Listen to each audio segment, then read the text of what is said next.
Good evening. ഐപ്ലസിന്റെ winning strategies വെബിനാറിലേക്ക് എല്ലാവർക്കും സ്വാഗതം.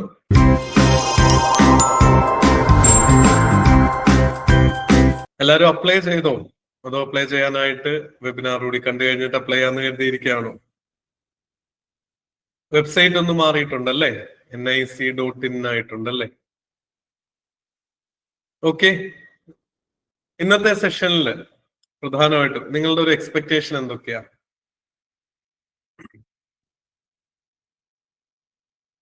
ഓക്കെ, അപ്ലൈ ചെയ്യാനായിട്ട് ഇനി എന്തായാലും ഒരു 15-20 ദിവസം കൂടി മിനിമം ഉണ്ടല്ലേ? വേറെന്തൊക്കെയാ എക്സ്പെക്ടേഷൻ? ആതിര ടീച്ചറും നമ്മുടെ കൂടെ ജോയിൻ ചെയ്യുന്നുണ്ട്. ഓക്കെ, എക്സാം പാറ്റേണിനെ പറ്റിയും ഇമ്പോർട്ടന്റ് ആയിട്ടുള്ള പോയിന്റ്സിനെ പറ്റിയിട്ടൊക്കെ നമ്മൾ ഇന്ന് പറയുന്നുണ്ടാവും. മറ്റെന്തൊക്കെയാ എക്സ്പെക്ട് ചെയ്യുന്നത്? പ്രധാന ടോപ്പിക്കുകൾ, പാറ്റേൺ, മെയിൻ ഏരിയാസ്, ഓക്കെ, ആ കാര്യങ്ങളൊക്കെ പറയാം. ആദ്യം ഒരു ചെറിയ കഥ പറയട്ടെ. ഇതൊരു സംഭവ കഥയാട്ടോ. ഒരുപാട് കാലങ്ങൾക്ക് മുമ്പാണ്, നമ്മളൊക്കെ ജനിക്കുന്നതിന് മുൻപാണ്, കഠിനമായിട്ട് പഠിക്കുന്ന ഒരു പയ്യനുണ്ടായിരുന്നു. വീട്ടിലെ സ്ഥിതിയൊന്നും അത്ര നല്ലതല്ല. അപ്പൊ ചെറിയ ജോലിക്കൊക്കെ പോയിട്ടാണ് ആള് പഠിക്കാനൊക്കെ പോകുന്നത്. നമുക്ക് പലർക്കും ഉള്ള ഭാഗ്യം പുള്ളിക്കാരനില്ലായിരുന്നു. പക്ഷെ പഠിക്കാൻ നല്ല മിടുക്കനാണ്. എന്ത് പ്രശ്നം വന്നാലും സ്കൂളിൽ പോവും, കോളേജിലാണെങ്കിൽ ക്ലാസ്സിന് പോവും, പഠിപ്പിക്കുന്ന കാര്യങ്ങൾ പഠിക്കാൻ ഏറ്റവും ബെസ്റ്റ് എഫേർട്ട് എടുക്കും. നമ്മളൊക്കെ ചെയ്യുന്ന പോലെയല്ലേ? നെറ്റ് പരീക്ഷയ്ക്കാണെങ്കിൽ വളരെ നേരത്തെ പഠനമൊക്കെ തുടങ്ങും. അപ്ലിക്കേഷൻ വന്നിട്ടല്ല, അതിനൊക്കെ മുമ്പേ പഠിക്കും.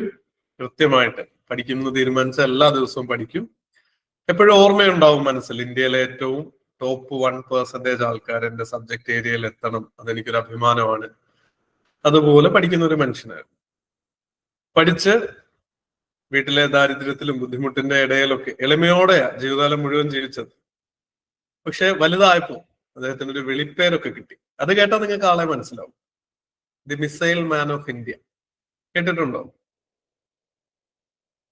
എന്റെയൊക്കെ ഓർമ്മയില് പ്രസിഡന്റ് എന്ന് പറഞ്ഞാല് ഏറ്റവും പ്രിയപ്പെട്ട, ബഹുമാനം നിറഞ്ഞ, ഞാൻ നേരിട്ട് കണ്ടിട്ടുള്ള ഒരു വ്യക്തി കൂടിയാട്ടോ ഡോക്ടർ APJ അബ്ദുൽ കലാം. അദ്ദേഹമായി പറഞ്ഞ പയ്യൻ രാമേശ്വരത്ത്, തമിഴ്നാട്ടിലെ ഒരു ചെറിയ ഗ്രാമത്തിലാണ് ജീവിച്ചത്. നമ്മുടെ ഇന്നത്തെ കാര്യങ്ങളിൽ, അല്ലെങ്കിൽ ഞാനും നിങ്ങളും ഒക്കെ, നമ്മുടെ ഒരു സമൂഹം, ഞാൻ എന്നെയും കൂടി ഉൾപ്പെടുത്തിയാ പറയും, പല എക്സ്ക്യൂസുകൾ പറയാറുണ്ട്. ഞാൻ ആലോചിക്കും, പുള്ളിക്കാരൻ എന്തൊക്കെ എക്സ്ക്യൂസുകൾ പറയാം അല്ലെ? ദാരിദ്ര്യം നിറഞ്ഞ കുടുംബാന്തരീക്ഷം, വൈദ്യുതി പോലും ഇല്ലായിരുന്നു വീട്ടില്, പത്രം വിതരണം ചെയ്തിട്ടാ സ്കൂളിൽ പൊക്കോണ്ടിരുന്നത്.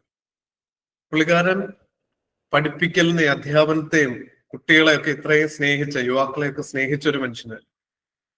ആഗ്രഹം പോലെയാണെന്ന് വേണമെങ്കിൽ നമുക്ക് പറയാം. സംസാരിക്കുന്നതിന്റെ ഇടയിൽ ഒരു പ്രസംഗവേദിയിൽ കുഴഞ്ഞു വീണ മരിച്ചുപോയത്.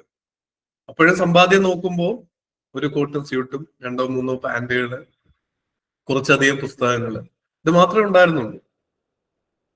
Doctor APJ Abdul Kalam. ഞാൻ ഈ കഥ പറഞ്ഞു തുടങ്ങിയത്, അദ്ദേഹത്തിന്റെ ജീവിതം പറഞ്ഞു തുടങ്ങിയത് നിങ്ങളെ കൂടി ഒന്ന് ഇൻസ്പയർ ചെയ്യാൻ. ഇതുവരെയുള്ള ദിവസവും ഇതുവരെയുള്ള സാഹചര്യവും ഒക്കെ മാറ്റിവെക്കുക. ഇന്നലെ പഠിക്കാൻ പറ്റിയില്ല എന്നോർത്ത് വിഷമവും വേണ്ട. ഇന്ന് തൊട്ട് തുടങ്ങ്, കൺസിസ്റ്റന്റ് ആയിട്ട് പഠിച്ചു തുടങ്ങും. നമ്മൾ ഇന്ന് അപ്ലിക്കേഷൻ പ്രോസസ്സും പഠിച്ചു തുടങ്ങുന്നതിനെ പറ്റിയൊക്കെ ആദ്യ ടീച്ചർ പറയും. ഇന്ന് തൊട്ട് നമുക്ക് തുടങ്ങാൻ റെഡിയല്ലേ? ഇതിനേക്കാളും സ്ട്രഗിൾ ചെയ്യുന്ന ആൾക്കാർ ചിലപ്പോൾ നമ്മുടെ കൂട്ടത്തിൽ ഉണ്ടായേക്കാം. എന്നാലും ഒരു 50-60 വർഷം മുമ്പത്തെ ഇന്ത്യയിലെ ജീവിത സാഹചര്യമൊന്നുമല്ല ഇന്ന് ഇന്ത്യയില്, അല്ലേ? നമ്മൾ എത്ര സ്ട്രഗിളിംഗ് ആയിട്ടുള്ള ഒരാളാണെന്ന് പറഞ്ഞാലും അന്നത്തേക്കാൾ വേ ബെറ്റർ ആയിരിക്കും എന്നാണ് ഞാൻ കരുതുന്നത്. എനിക്ക് പറയാൻ ന്യായോ എക്സ്ക്യൂസോ ഒന്നും എനിക്കില്ല. നിങ്ങൾക്കുണ്ടോ? നിങ്ങൾക്ക് എന്തെങ്കിലും എക്സ്ക്യൂസുകൾ പറയാനുണ്ടോ? ഇതിലും കഷ്ടമാ സാറേ? ചിലപ്പോൾ ഉണ്ടായേക്കാം. നിങ്ങളോടുള്ള ബഹുമാനത്തോടെ തന്നെ, എനിക്ക് എല്ലാവരുടെയും ജീവിതങ്ങൾ അറിയില്ല, എങ്കിൽ പോലും വേണം എന്ന് വെച്ച് കഴിഞ്ഞാൽ നമുക്ക് നേടിയെടുക്കാൻ പറ്റാത്തത് ഒന്നുമില്ല എന്ന് സൂചിപ്പിച്ചു എന്ന് മാത്രം. നെറ്റ് പരീക്ഷയും അതുപോലെ തന്നെയാണ്. ചിലപ്പോ നിങ്ങൾ താമസിച്ചു പോയിട്ടുണ്ടാവും, എങ്കിൽ പോലും PG വരെ പഠിച്ച വിദ്യാർത്ഥികളല്ലേ എല്ലാവരും? ഒരു തംസപ്പ് തന്നെ. PG ഫസ്റ്റ് ഇയർ എങ്കിലും ആയാലേ അപ്ലൈ ചെയ്യാനായിട്ട് പറ്റുള്ളൂ. ഭൂരിഭാഗം പേരും PG സെക്കൻഡ് ഇയർ എങ്കിലും ആയവരാരൊക്കെ ഉണ്ട്? ഒരു തംസപ്പ് തന്നെ. സെക്കൻഡ് ഇയർ ആര്? ഒരുപാട് പേരുണ്ടല്ലേ. അമ്പാടി, അമൃത, അനീഷ എല്ലാ ഏക്കാരാണല്ലോ. ഒരു മണിയുണ്ട് ഇതിന്റെ ഇടയിൽ. ഓക്കെ. PG കംപ്ലീറ്റ് ചെയ്ത ആരൊക്കെ ഉണ്ട്? സ്നേഹ, ഒരുപാട് പേര് കംപ്ലീറ്റ് ആയവരാന്ന് തോന്നുന്നല്ലേ കൂടുതൽ. മുർഷിദ, അരോമ. ഓക്കെ. എന്താണെങ്കിലും നിങ്ങൾ ഏത് സ്റ്റേജിലാണ് നിൽക്കുന്നതെങ്കിലും ഇന്ന് തൊട്ട് പഠിക്കാമെന്നൊരു തീരുമാനം എടുക്കുക. ഞാൻ എപ്പോഴും എന്റെ കുട്ടികളോട് ഓഫ്ലൈനായിട്ട് ഇപ്പൊ എറണാകുളത്തും തിരുവനന്തപുരത്തും നമ്മുടെ കോഴ്സ് എടുത്തവരോടും ഒക്കെ ബേസിക് ആയിട്ട് പറയുന്ന ഒരു കാര്യം, ഒരു 600 hours നെറ്റ് പരീക്ഷയ്ക്ക് വേണ്ടിയിട്ട് സ്പെൻഡ് ചെയ്യാം. ഇനിയിപ്പോ 175 ദിവസമേ ഉള്ളൂ അല്ലേ? അത്ര അവർ എത്തിയില്ലെങ്കിലും അതിനോട് പരമാവധി അടുത്തെത്തുക. നിങ്ങളുടെ സാഹചര്യം വെച്ചിട്ട് പരമാവധി അവേഴ്സ് പഠിക്കാനായിട്ട് മാറ്റിവെക്കുക. ഇപ്പൊ അശ്വതിയെയും മീഘയും തമ്മിൽ കമ്പയർ ചെയ്യുന്നതിൽ അർത്ഥമില്ല അല്ലേ? ഉണ്ടോ? രണ്ടുപേരും രണ്ട് വ്യത്യസ്ത സാഹചര്യങ്ങളിലായിരിക്കും, പ്രയോറിറ്റികളിലായിരിക്കും. ചിലപ്പോൾ ഫാമിലി ഉണ്ടാവും, ഒരാൾക്ക് ചിലപ്പോൾ കുഞ്ഞുങ്ങൾ 2 or 3 മക്കളുണ്ടാവും, ചെറിയ മക്കളുണ്ടാവും, ഫീഡ് ചെയ്തിട്ടായിരിക്കും പഠിക്കാനായിട്ട് ഇരിക്കുന്നത്. ചിലപ്പോൾ ഒരാൾ PG സെക്കൻഡ് ഇയർ ആയിട്ടേ ഉണ്ടാവുള്ളൂ. പഠിക്കാനായിട്ട് തന്നെ വേണമെങ്കിൽ സമയം മുഴുവൻ മാറ്റിവെക്കാൻ പറ്റും. നിങ്ങളുടെ സാഹചര്യത്തിലെ ഏറ്റവും ബെസ്റ്റ് എഫേർട്ട് എടുക്കുക. ഓക്കെ അല്ലേ? റെഡിയാണോ? പഠിച്ചു തുടങ്ങാനും അപ്ലിക്കേഷൻ പ്രൊസീജിയർ ഒക്കെ അറിയാനും. ഓക്കെ. അപ്പൊ നമുക്ക് ടീച്ചറിന്റെ അടുത്തേക്ക് മൈക്ക് കൈമാറാം. ടീച്ചർ ഈ അപ്ലിക്കേഷൻ പ്രൊസീജിയറും ബേസിക് ആയിട്ടുള്ള കാര്യങ്ങളും നിങ്ങൾ അറിയണം എന്ന് ആഗ്രഹിച്ച കാര്യങ്ങളെല്ലാം ഒന്ന് പറയും. അതിനുശേഷം ഞാൻ റീജോയിൻ ചെയ്യാം കേട്ടോ. റീജോയിൻ ചെയ്യാം. എന്നിട്ട് നമുക്ക് കുറച്ച് കാര്യങ്ങൾ കൂടി ഒന്ന് പറഞ്ഞ് വൈൻഡ് അപ്പ് ചെയ്യാം. നിങ്ങളുടെ ചോദ്യങ്ങളൊക്കെ ആ സമയത്ത് എടുക്കാം കേട്ടോ. എല്ലാവരും പരമാവധി സമയിരിക്കുക. ക്രാഷ് കോഴ്സിനെ പറ്റിയിട്ടൊക്കെ ഒടുവിൽ പറയാം. നമ്മുടെ ഇന്നത്തെ പ്രയോറിറ്റി ഈ ആപ്ലിക്കേഷൻ പ്രൊസീജിയറും നിങ്ങൾക്ക് എങ്ങനെ നന്നായി പഠിക്കാം എന്നുള്ള വിന്നിങ് സ്ട്രാറ്റജീസോ കോഴ്സിനെ പറ്റി ഓൺലൈനായിട്ടൊക്കെ ഉണ്ട്. അത് നമുക്ക് ഒടുവിലായിട്ട് പറയാം കേട്ടോ. Thank you. ഏറ്റവും ബഹുമാനത്തോടെ ടീച്ചറിനെ സ്വാഗതം ചെയ്യുന്നു. അതിൽ ടീച്ചറെ. Thank you sir. Good evening all.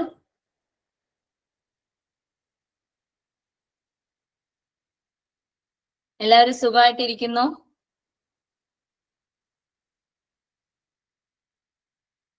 സുഖമാണ്. എല്ലാവരും സന്തോഷമായിട്ടിരിക്കുന്നു? ഹാപ്പിയാണോ കംപ്ലീറ്റ്ലി? ഓക്കെ, ഹാപ്പിയാണ്. അപ്പൊ നമുക്ക് പറയാനുള്ള കാര്യങ്ങളൊക്കെ പറഞ്ഞു തുടങ്ങാൻ വേണ്ടി നിങ്ങളിങ്ങനെ കേൾക്കാൻ വേണ്ടിയിട്ടൊക്കെ അക്ഷമരായിട്ടിരിക്കാന്നൊക്കെ എനിക്കറിയാം. ഇതില് പല ആൾക്കാരും ഒരു മൊത്തത്തില് ഒരു പുകമയത്തിലായിരിക്കും ഇരിക്കുന്നതെന്ന് എനിക്ക് തോന്നുന്നു അല്ലെ? ചില ആൾക്കാര് കുറച്ചൊക്കെ എക്സാമിനെ കുറിച്ചൊക്കെ അറിയാമെന്നുള്ള ആൾക്കാരുണ്ടാവും, ചില ആൾക്കാർ പ്രിപ്പയർ ചെയ്തുകൊണ്ടിരിക്കുന്ന ആൾക്കാരുണ്ടാവും, ചില ആൾക്കാര് എല്ലാവരും എഴുതുന്നു എന്നാ പിന്നെ ഞാനും എഴുതിയേക്കാമെന്ന് പറഞ്ഞിട്ട് അങ്ങനെ ഒരു മൈൻഡ് സെറ്റിൽ ഇരിക്കുന്ന ആൾക്കാരുണ്ടാവും. അപ്പം നിങ്ങൾ ഏത് ലെവലിൽ നിൽക്കുന്ന ആൾക്കാരായാലും നമ്മൾ പൊതുവായിട്ട് കുറച്ച് കാര്യങ്ങൾ ശ്രദ്ധിക്കാനുണ്ട്. അപ്പോ ആ കാര്യങ്ങളെല്ലാം ആയിരിക്കും നമ്മൾ ഇന്നത്തെ ഈ ഒരു സെഷനിൽ ഡിസ്കസ് ചെയ്യുന്നത് കേട്ടോ. അപ്പൊ ആദ്യം തന്നെ ഞാൻ എക്സാമിനെ കുറിച്ച് ഒന്ന് ബ്രീഫ് ചെയ്ത് തരാം. നിങ്ങൾക്ക് എക്സാമിന് 150 ക്വസ്റ്റ്യൻസ് ആണ് ഉണ്ടാവുക, അതറിയാലോ. UGC നെറ്റ് എക്സാമിന് മൊത്തം 150 ക്വസ്റ്റ്യൻസ് ആണ് ഉണ്ടാവുക. 2 പേപ്പറുകളാണ് ഉള്ളത് നമുക്ക് കേട്ടോ. പേപ്പർ 1ഉം പേപ്പർ 2ഉം. പേപ്പർ 1 എന്ന് പറയുന്നത് ഒരു ജനറൽ പേപ്പറാ. അത് എല്ലാ സബ്ജക്റ്റുകാർക്കും കോമൺ ആയിട്ട് പഠിക്കാനുള്ള, സെയിം സിലബസിൽ കോമൺ ആയിട്ട് പഠിക്കാനുള്ള ഒരു പേപ്പറാണ് പേപ്പർ 1. പേപ്പർ 2 എന്ന് പറയുന്നത് ആക്ച്വലി നിങ്ങളുടെ സബ്ജക്ട് പേപ്പർ ആണ്. 150 ക്വസ്റ്റ്യൻസ് ഉണ്ടാകും. പേപ്പർ 1ന് 50 ക്വസ്റ്റ്യൻസും പേപ്പർ 2ന് 100 ക്വസ്റ്റ്യൻസും വെച്ചിട്ടായിരിക്കും ഉണ്ടാവുക. അങ്ങനെ മൊത്തം 150 ക്വസ്റ്റ്യൻ. ഒരു ക്വസ്റ്റ്യന് 2 മാർക്ക് വെച്ചിട്ടാണ് വരുന്നത്. ഒരു ക്വസ്റ്റ്യന് 2 മാർക്ക് എന്ന് പറയുമ്പോൾ നമുക്ക് മൊത്തം എത്ര മാർക്ക് വരും? എത്ര മാർക്കിനാ വരുന്ന എക്സാം? 300 മാർക്സിനാണ് നമുക്ക് എക്സാം വരിക കേട്ടോ. അതില് നിങ്ങൾ പ്രധാനമായിട്ട് ശ്രദ്ധിക്കേണ്ട ഒരു കാര്യം, നമുക്ക് നെഗറ്റീവ് മാർക്കിംഗ് ഇല്ല. ഓക്കെ, നിങ്ങൾക്ക് നെഗറ്റീവ് ഇല്ല. അതായത് ആ 150 ക്വസ്റ്റ്യനും നിങ്ങൾ ഉറപ്പായും അറ്റൻഡ് ചെയ്യണം. അത് നിങ്ങളുടെ മനസ്സിൽ ഇപ്പോഴേ ഒന്ന് ഫീൽ ചെയ്ത് വെച്ചോണം കേട്ടോ. നെഗറ്റീവ് മാർക്കിംഗ് ഇല്ലാത്തത് കൊണ്ട് തന്നെ നിങ്ങൾ ഉറപ്പായിട്ടും ആ ഒരു 150 ക്വസ്റ്റ്യൻസും നിങ്ങൾ എന്ത് ചെയ്യേണ്ടി വരും? അറ്റൻഡ് ചെയ്യണം. അറ്റൻഡ് ചെയ്താലേ മതിയാവുള്ളൂ. അത് അറ്റൻഡ് ചെയ്താലേ നിങ്ങൾ ഉദ്ദേശിക്കുന്ന ഒരു സക്സസ് നിങ്ങൾക്ക് ഇതിനകത്ത് ഉണ്ടാവത്തുള്ളൂ. ഓക്കെ, അതിനു മുന്നേ ഇനിയിപ്പോ നമ്മൾ ആ സ്ട്രാറ്റജീസ് ഒക്കെ പറയുന്നതിന് മുന്നേ ഞാൻ ആപ്ലിക്കേഷൻ പ്രൊസീജിയർ ഒന്ന് ബ്രീഫ് ചെയ്ത് തരാവേ. നമുക്ക് ആപ്ലിക്കേഷനിൽ ഇപ്പോ ചെറിയൊരു വ്യത്യാസം, ആ സൈറ്റിന്റെ മാത്രമേ ഒരു വ്യത്യാസം വന്നിട്ടുള്ളൂ. UGCnet.nic.in എന്ന് പറയുന്നതാണ് നമ്മുടെ ഇപ്പോഴത്തെ സൈറ്റ് എന്ന് പറയുന്നത്. സോ നമുക്ക് നവംബർ 7-ാം തീയതി വരെയാണ് ഈ എക്സാമിന് അപ്ലൈ ചെയ്യാനുള്ള ഡേറ്റ് കൊടുത്തിരിക്കുന്നത്. ലാസ്റ്റ് ഡേറ്റ് നവംബർ 7 സോ നിങ്ങൾ ഒരിക്കലും ഈ ലാസ്റ്റ് ഡേറ്റ് വരെയൊന്നും നിൽക്കരുത്. അതിന് മുന്നേ തന്നെ നിങ്ങൾ ഇത് അപ്ലൈ ചെയ്യുക. കാരണം ലാസ്റ്റ് നിമിഷമൊക്കെ ആകുമ്പോൾ ഈ സൈറ്റ് ഒക്കെ ഹാങ് ആയി പോകാനൊക്കെയുള്ള സാധ്യതകളുണ്ട്. അപ്പൊ നമ്മൾ നമ്മുടെ ഭാഗം ആദ്യമേ ക്ലിയർ ചെയ്ത് വെക്കുക. വളരെ നേരത്തെ തന്നെ നിങ്ങൾ എന്ത് ചെയ്യുക, ഈ ആപ്ലിക്കേഷൻ പ്രൊസീജിയർ ഒന്ന് കംപ്ലീറ്റ് ചെയ്യണം കേട്ടോ. ഇതില് ഇതാണ് നിങ്ങൾക്ക് സൈറ്റ് വരിക. നിങ്ങൾ ഓപ്പൺ ചെയ്യുന്ന സമയത്ത് registration four UGCnet December 2025 is live എന്ന് നിങ്ങൾക്ക് കാണാം. സോ ഇതാണ് നിങ്ങൾക്ക് സൈറ്റ് വരുന്നത്. UGCnet.nic.in ആണ്. ആ ഒരു വെബ്സൈറ്റിലേക്ക് കയറിയതിനു ശേഷം അവിടെ നിങ്ങൾ നോക്കുന്ന സമയത്ത് നിങ്ങൾക്ക് ആദ്യം രജിസ്റ്റർ ചെയ്യാനുള്ള ഒരു വിൻഡോ കാണും. അവിടെ നമ്മൾ ആദ്യം നമ്മുടെ പേഴ്സണൽ ഡീറ്റെയിൽസ് കൊടുത്ത് രജിസ്റ്റർ ചെയ്യുക. എന്നിട്ട് അവിടുന്ന് കിട്ടുന്ന ആപ്ലിക്കേഷൻ നമ്പറും അതുപോലെ തന്നെ നമ്മുടെ പാസ്വേഡും ഉപയോഗിച്ച് ലോഗിൻ ചെയ്തിട്ട് നമ്മുടെ ആപ്ലിക്കേഷൻ പ്രൊസീജിയർ കംപ്ലീറ്റ് ചെയ്യാന്നുള്ളതാ. സോ ആദ്യം നിങ്ങൾ ചെയ്യേണ്ടത് എന്താ, രജിസ്ട്രേഷനാ. അങ്ങനെ രജിസ്ട്രേഷൻ ചെയ്യാൻ സമയത്ത് നമുക്ക് അവരൊരു ഇൻസ്ട്രക്ഷൻസ് തരും. ഈ ആപ്ലിക്കേഷൻ ഫോം സബ്മിറ്റ് ചെയ്യുന്നതിന് വേണ്ടിയിട്ടുള്ള ഇൻസ്ട്രക്ഷൻസ് ഒരു ഫയലായിട്ട് ഉണ്ടാകും. ഉറപ്പായിട്ടും ആ ഇൻസ്ട്രക്ഷൻസ് ഡൗൺലോഡ് ചെയ്ത് കംപ്ലീറ്റ് ഇൻസ്ട്രക്ഷൻസ് ഒന്ന് വായിക്കുക കേട്ടോ. വായിച്ചതിന് ശേഷം മാത്രം അത് മുന്നോട്ടേക്ക് നിങ്ങൾ പ്രൊസീഡ് ചെയ്യുന്നതായിരിക്കും നല്ലത്. ആ ഒരു ഇൻസ്ട്രക്ഷൻസ് വായിക്കുക. അതിനകത്ത് തന്നെ കൊടുത്തിട്ടുണ്ടാവും കൃത്യമായിട്ട് ഓരോ കാറ്റഗറിക്കും എത്രയാണ് ഫീ, നിങ്ങളുടെ പാസ്വേഡ് എങ്ങനെയാണ് ക്രിയേറ്റ് ചെയ്യേണ്ടത്, ആ പാസ്വേഡിന് ക്രൈറ്റീരിയ എന്തൊക്കെയാണ്, അതുപോലെ പാസ്വേഡ് റീസെറ്റ് ചെയ്യുന്നത് എങ്ങനെയാണ് എന്നൊക്കെ ഉള്ള ഒരു ഇൻഫർമേഷൻ ബുള്ളറ്റിൻ ഉണ്ടാകും. അത് ഡൗൺലോഡ് ചെയ്യുക. ഡൗൺലോഡ് ചെയ്തതിന് ശേഷം അത് വായിച്ചു നോക്കിയതിന് ശേഷം നിങ്ങൾ പ്രൊസീഡ് ചെയ്യുക. പ്രൊസീഡ് ചെയ്യുന്ന സമയത്ത് നിങ്ങൾ ആദ്യം പേഴ്സണൽ ഡീറ്റെയിൽസ് കൊടുക്കുക. നിങ്ങളുടെ പേരും നിങ്ങളുടെ ബാക്കി പാരന്റ്സിന്റെ പേര്, ഡേറ്റ് ഓഫ് ബർത്ത്, ജെൻഡർ പോലുള്ള പേഴ്സണൽ ഡീറ്റെയിൽസ് നിങ്ങൾ അവിടെ കൊടുക്കുക. അതിനുശേഷം നിങ്ങൾ പാസ്വേഡ് ക്രിയേറ്റ് ചെയ്യണം. ഈ പാസ്വേഡ് ക്രിയേറ്റ് ചെയ്യുമ്പോൾ അത് എങ്ങനെ ആയിരിക്കണം എന്നൊക്കെ പറയുന്നുണ്ട്. അറ്റ്ലീസ്റ്റ് ഒരു നമ്പറെങ്കിലും വരണം, ഒരു അപ്പർ കേസ്, ഒരു ലോവർ കേസ്, അങ്ങനെയൊക്കെയുള്ള കണ്ടീഷൻസ് പറയുന്നുണ്ട്. അങ്ങനെ അത് മാച്ച് ചെയ്യുന്ന രീതിയിൽ തന്നെ പാസ്വേഡ് ക്രിയേറ്റ് ചെയ്യുക. പാസ്വേഡ് ക്രിയേറ്റ് ചെയ്തതിന് ശേഷം ഇവിടെ നമ്മൾ കൊടുത്ത ഡീറ്റെയിൽസ് എല്ലാം കൊടുത്തിട്ടുണ്ടോ എന്നുള്ളത് നമുക്ക് ചെക്ക് ചെയ്യാനായിട്ട് വരും. അതെല്ലാം നമ്മൾ ടിക്ക് കൊടുത്തതിന് ശേഷം നമ്മൾ എന്ത് ചെയ്യുക, മൊബൈൽ നമ്പർ വെരിഫൈ ചെയ്യുക. OTP ഉപയോഗിച്ചിട്ട് മൊബൈൽ നമ്പർ വെരിഫൈ ചെയ്യുക. അതിനുശേഷം എന്ത് ചെയ്യാണ്, നമുക്കൊരു ആപ്ലിക്കേഷൻ നമ്പർ കിട്ടും. ആ ആപ്ലിക്കേഷൻ നമ്പറും നമ്മൾ ക്രിയേറ്റ് ചെയ്ത പാസ്വേഡും കൊടുത്ത് നമുക്ക് എന്ത് ചെയ്യാം, ഈ ഒരു ആപ്ലിക്കേഷൻ ഫോം നമുക്ക് കംപ്ലീറ്റ് ചെയ്യാൻ പറ്റും കേട്ടോ. അതിനുശേഷം നമ്മൾ എന്ത് ചെയ്യുക, നമ്മുടെ കോൺടാക്ട് ഡീറ്റെയിൽസ് ആൾറെഡി കൊടുത്തിട്ടുണ്ട്. അതിനുശേഷം പേഴ്സണൽ ഡീറ്റെയിൽസ് കൊടുക്കുക. പേഴ്സണൽ ഡീറ്റെയിൽസും കൊടുത്തതിന് ശേഷം നമുക്ക് എന്ത് വരും, ഐഡന്റിറ്റി ഡീറ്റെയിൽസ് വരും. അപ്പൊ പേഴ്സണൽ ഡീറ്റെയിൽസിനകത്ത് നിങ്ങളുടെ കാറ്റഗറി അങ്ങനെയൊക്കെയുള്ള കാര്യങ്ങൾ, ഇൻകം പോലുള്ള കാര്യങ്ങളൊക്കെ ചോദിക്കും. അതെല്ലാം പ്രോപ്പർ ആയിട്ട് കൊടുക്കുക. അതിനുശേഷം ഐഡന്റിറ്റി ഡീറ്റെയിൽസിൽ നിങ്ങൾക്ക് ആധാർ വെരിഫിക്കേഷൻ ആയിരിക്കും വരുന്നുണ്ടാവുക. വളരെ ക്ലിയർ ആയിട്ട് ഇത് ശ്രദ്ധിച്ച് തന്നെ ആപ്ലിക്കേഷൻ കംപ്ലീറ്റ് ചെയ്യുക. അവർ തന്നെ പറയുന്നുണ്ട് പിന്നീട് ഈ ആധാർ നമ്പർ ഓതന്റിക്കേഷൻ കഴിഞ്ഞാൽ പിന്നെ നെയിം ഒന്നും നമുക്ക് ചേഞ്ച് ചെയ്യാൻ പറ്റില്ല. അപ്പോൾ ആധാർ നമ്പർ വെരിഫിക്കേഷൻ ഒക്കെ വളരെ സൂക്ഷിച്ച് മാത്രം ചെയ്യാം. എല്ലാം ഓക്കെ ആണെന്നൊക്കെ ഉറപ്പ് വരുത്തിയിട്ട് ആധാർ വെരിഫൈ ചെയ്യാം. ആധാർ വെരിഫിക്കേഷൻ ഒക്കെ വളരെ മസ്റ്റ് ആണ്. അതിനുശേഷം എക്സാമിന്റെ സെന്ററും ഡീറ്റെയിൽസും ഒക്കെയാണ് നമുക്ക് പിന്നെ വരുന്നത്. അതായത് നിങ്ങളുടെ മാസ്റ്റേഴ്സ് എവിടെയാണ്, നിങ്ങൾ മാസ്റ്റേഴ്സ് ഡിഗ്രി കംപ്ലീറ്റ് ചെയ്തതാണോ എന്നൊക്കെ ഉള്ള രീതിയിൽ ക്വസ്റ്റ്യൻ വരും. മാസ്റ്റേഴ്സ് ഡിഗ്രി ഉണ്ട്. അതുപോലെ തന്നെ നിങ്ങളുടെ സബ്ജക്ട് ഏതാണ്, നിങ്ങളുടെ ക്വസ്റ്റ്യൻ പേപ്പർ മീഡിയം, ഇംഗ്ലീഷും ഹിന്ദിയൊക്കെ വരാറുണ്ട്. അതുകൊണ്ട് ക്വസ്റ്റ്യൻ പേപ്പർ മീഡിയം, നിങ്ങളുടെ എക്സാം സിറ്റി എവിടെയാണെന്നുള്ളത് നിങ്ങൾ 4 ഓപ്ഷൻസ് കൊടുക്കേണ്ടി വരും. ആ 4 ചോയ്സും നിങ്ങൾ കൊടുക്കുക. ദെൻ നിങ്ങളുടെ പാരന്റ്സിന്റെ, ഫാദറിന്റെ ഒക്കെ മദറിന്റെ ഒക്കെ ഓക്യുപ്പേഷൻ ഒക്കെ കൊടുത്ത് വെക്കുക. ദെൻ നിങ്ങളുടെ എഡ്യൂക്കേഷൻ ഡീറ്റെയിൽസ് ആണ് കൊടുക്കേണ്ടത്. അവിടെ നിങ്ങൾ മാസ്റ്റേഴ്സ് ഡിഗ്രി പാസ് ആയതാണോ, ഇയർ ഓഫ് പാസിങ്, അതുപോലെ തന്നെ നിങ്ങൾ ഇപ്പൊ ഫൈനൽ ഇയർ ചെയ്തുകൊണ്ടിരിക്കുന്നവരാണോ, അങ്ങനെയുള്ള എല്ലാ ഡീറ്റെയിൽസും കൊടുക്കുക. യൂണിവേഴ്സിറ്റീസിന്റെ പേരൊക്കെ കൊടുക്കുമ്പോൾ കൃത്യമായിട്ട് നോക്കി കൊടുക്കണം കേട്ടോ. നമ്മുടെ യൂണിവേഴ്സിറ്റി, പഠിച്ചിറങ്ങിയ യൂണിവേഴ്സിറ്റി ഒക്കെ വളരെ കൃത്യമായിട്ട് നോക്കിയിട്ട് വേണം കൊടുക്കാനായിട്ട്. അത് കഴിഞ്ഞ് നിങ്ങൾ എന്തിനാ വേണ്ടിയിട്ട് അപ്ലൈ ചെയ്യുന്നത്, നമ്മുടെ JRF, അസിസ്റ്റന്റ് പ്രൊഫസർഷിപ്പ്, PhD മൺലി പോലെയുള്ള അങ്ങനെ എന്തിനു വേണ്ടിയിട്ടാണോ അപ്ലൈ ചെയ്യുന്നത് അത് നമ്മൾ കൊടുക്കുക. ആൻഡ് അതിനുശേഷം എന്താണ് ചെയ്യേണ്ടത്, നിങ്ങളുടെ ഫോട്ടോഗ്രാഫ്, അതുപോലെ തന്നെ സിഗ്നേച്ചർ ഫോട്ടോഗ്രാഫും സിഗ്നേച്ചറും അപ്ലോഡ് ചെയ്യുക. ആ അപ്ലോഡ് ചെയ്യുന്ന സമയത്ത് അവർ അതിനകത്ത് സൈസിന്റെ സ്പെസിഫിക്കേഷൻ പറയും. ഇത് ഡോക്യുമെന്റ്സ് ആയതുകൊണ്ട് തന്നെ സൈസിന്റെ സ്പെസിഫിക്കേഷൻസ് പറയും. അതുകൊണ്ട് ആ കൃത്യം ആ സൈസിൽ തന്നെ പറയണം കേട്ടോ. ആ സൈസിൽ തന്നെ നിങ്ങൾ അപ്ലോഡ് ചെയ്ത് കൊടുക്കണം. ദെൻ ഇമേജ് അപ്ലോഡ് ചെയ്ത് കഴിഞ്ഞാൽ പിന്നെ നിങ്ങൾക്ക് ആ അപ്ലോഡ് ചെയ്ത ഇമേജിനെ നിങ്ങൾക്ക് ഒന്നുകൂടി നോക്കി വെരിഫൈ ചെയ്യാനൊക്കെ ഉള്ള ഒരു ഓപ്ഷൻ ഉണ്ട്. ദെൻ സേവ് ആൻഡ് നെക്സ്റ്റ് കൊടുക്കുക. ദെൻ അവിടെ നിന്നിട്ട് എന്താ വരുന്നത്, നമ്മൾ ഇതുവരെ കൊടുത്ത എല്ലാ ഡീറ്റെയിൽസും കറക്റ്റ് ആണോ എന്ന് നിങ്ങൾ എല്ലാം കൊടുത്തിട്ടുണ്ടോ, എല്ലാം കറക്റ്റ് ആണോ എന്നുള്ളത് വെരിഫൈ ചെയ്യുക. ദെൻ അതിനകത്ത് ഐ എഗ്രി, അവരൊരു ഡിക്ലറേഷൻ കൊടുത്തിട്ടുണ്ട്, ഐ എഗ്രി കൊടുക്കുക. ഫൈനൽ സബ്മിഷൻ ഓഫ് ആപ്ലിക്കേഷൻ വരുന്നുണ്ട്.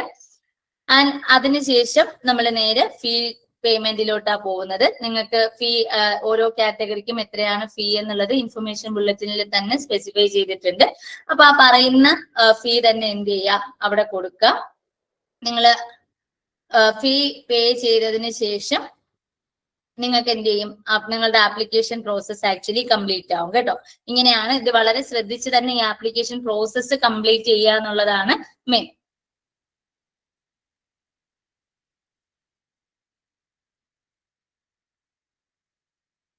ഓക്കെ,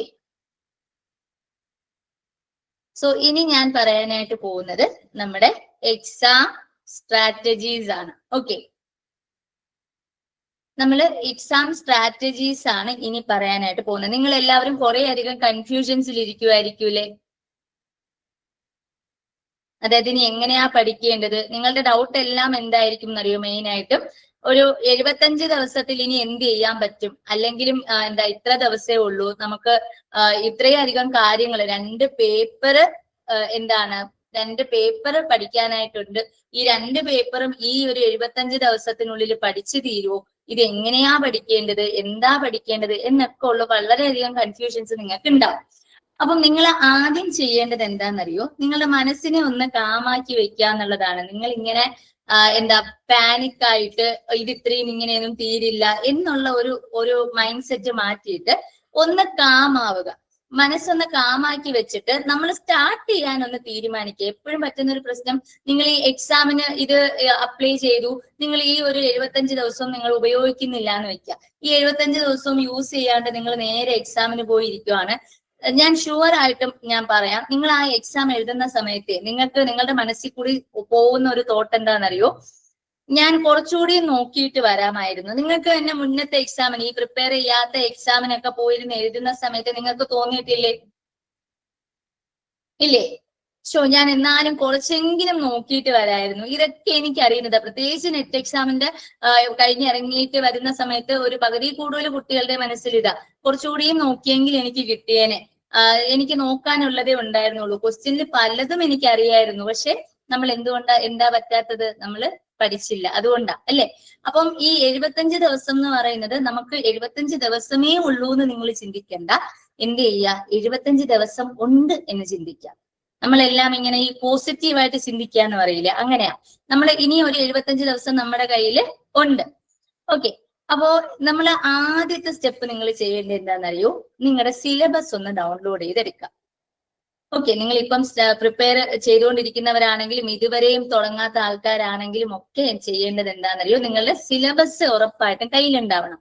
ആ സിലബസ് നിങ്ങൾ ആദ്യം തൊട്ട് ഒന്ന് മനസ്സിരുത്തി വായിക്കുക. ഈ 2 പേപ്പറിന്റെയും സിലബസ് ഒന്ന് വായിക്കുക. ഓരോ പേപ്പറിലും നിങ്ങൾക്കറിയാം 10 യൂണിറ്റ്സ് വെച്ചാ വരുന്നത്. പേപ്പർ 1ൽ 10 യൂണിറ്റ്സ് വരും. സബ്ജക്ട് പേപ്പറിലും എന്ത് വരും? 10 യൂണിറ്റ്സ് വരും. പേപ്പർ 1ന്റെ യൂണിറ്റ്സ് ഞാൻ പെട്ടെന്ന് പറഞ്ഞു തരാം. ഒന്നാമത്തെ യൂണിറ്റ് ടീച്ചിങ് ആപ്റ്റിറ്റ്യൂഡ്, അത് കഴിഞ്ഞ് റിസർച്ച് ആപ്റ്റിറ്റ്യൂഡ് ഉണ്ട്, നമ്മുടെ റീഡിംഗ് കോംപ്രിഹെൻഷൻ ഉണ്ട്, കമ്മ്യൂണിക്കേഷൻ ഉണ്ട്, മാത്തമെറ്റിക്കൽ റീസണിങ് ഉണ്ട്, ലോജിക്കൽ റീസണിങ് ഉണ്ട്, ഡേറ്റ ഇന്റർപ്രിട്ടേഷൻ ഉണ്ട്, ദെൻ അത് കഴിഞ്ഞിട്ട് ICT ഉണ്ട്, പീപ്പിൾ ഡെവലപ്മെന്റ് എൻവയോൺമെന്റ് ഉണ്ട്, ഹയർ എഡ്യൂക്കേഷൻ ഉണ്ട്. ഓക്കെ, ഇങ്ങനെ 10 യൂണിറ്റ്സ് ആണ് ഇതിനകത്ത് വരുന്നത്. അപ്പൊ ഇതുവരെയും ഇതൊന്നും നോക്കാത്ത ആൾക്കാരുടെ കിളിയൊക്കെ പറന്നോ? യൂണിറ്റിന്റെ പേരൊക്കെ പറഞ്ഞപ്പോഴത്തേക്കും കിളിയൊക്കെ പറന്നോ? വിഷമിക്കണ്ട കേട്ടോ, എളുപ്പവാ. ഇത് പഠിച്ചെടുക്കാനും പഠിച്ചു തീർക്കാനും ഒക്കെ എളുപ്പവാ. ഈ പകുതി പഠിച്ച് നിൽക്കുന്നവർക്കൊക്കെയാണ് കുറച്ചുകൂടി പ്രശ്നം വരുന്നത്. പകുതി പഠിച്ച് നിൽക്കുന്നവരൊക്കെ മറ്റേ CID മൂസയിലെ ബിന്ദു പണിക്കരുടെ ആ ഒരു സ്റ്റേജിൽ നിൽക്കുക. അയ്യോ എന്റെ പേപ്പർ 1, അയ്യോ ഞാൻ ആ മൊഡ്യൂള് നോക്കിയില്ല, അയ്യോ ഞാൻ ഈ മൊഡ്യൂള് നോക്കിയില്ല. നിങ്ങൾ ആ ഒരു സെറ്റപ്പിലായിരിക്കും നിൽക്കുന്നുണ്ടാവുക.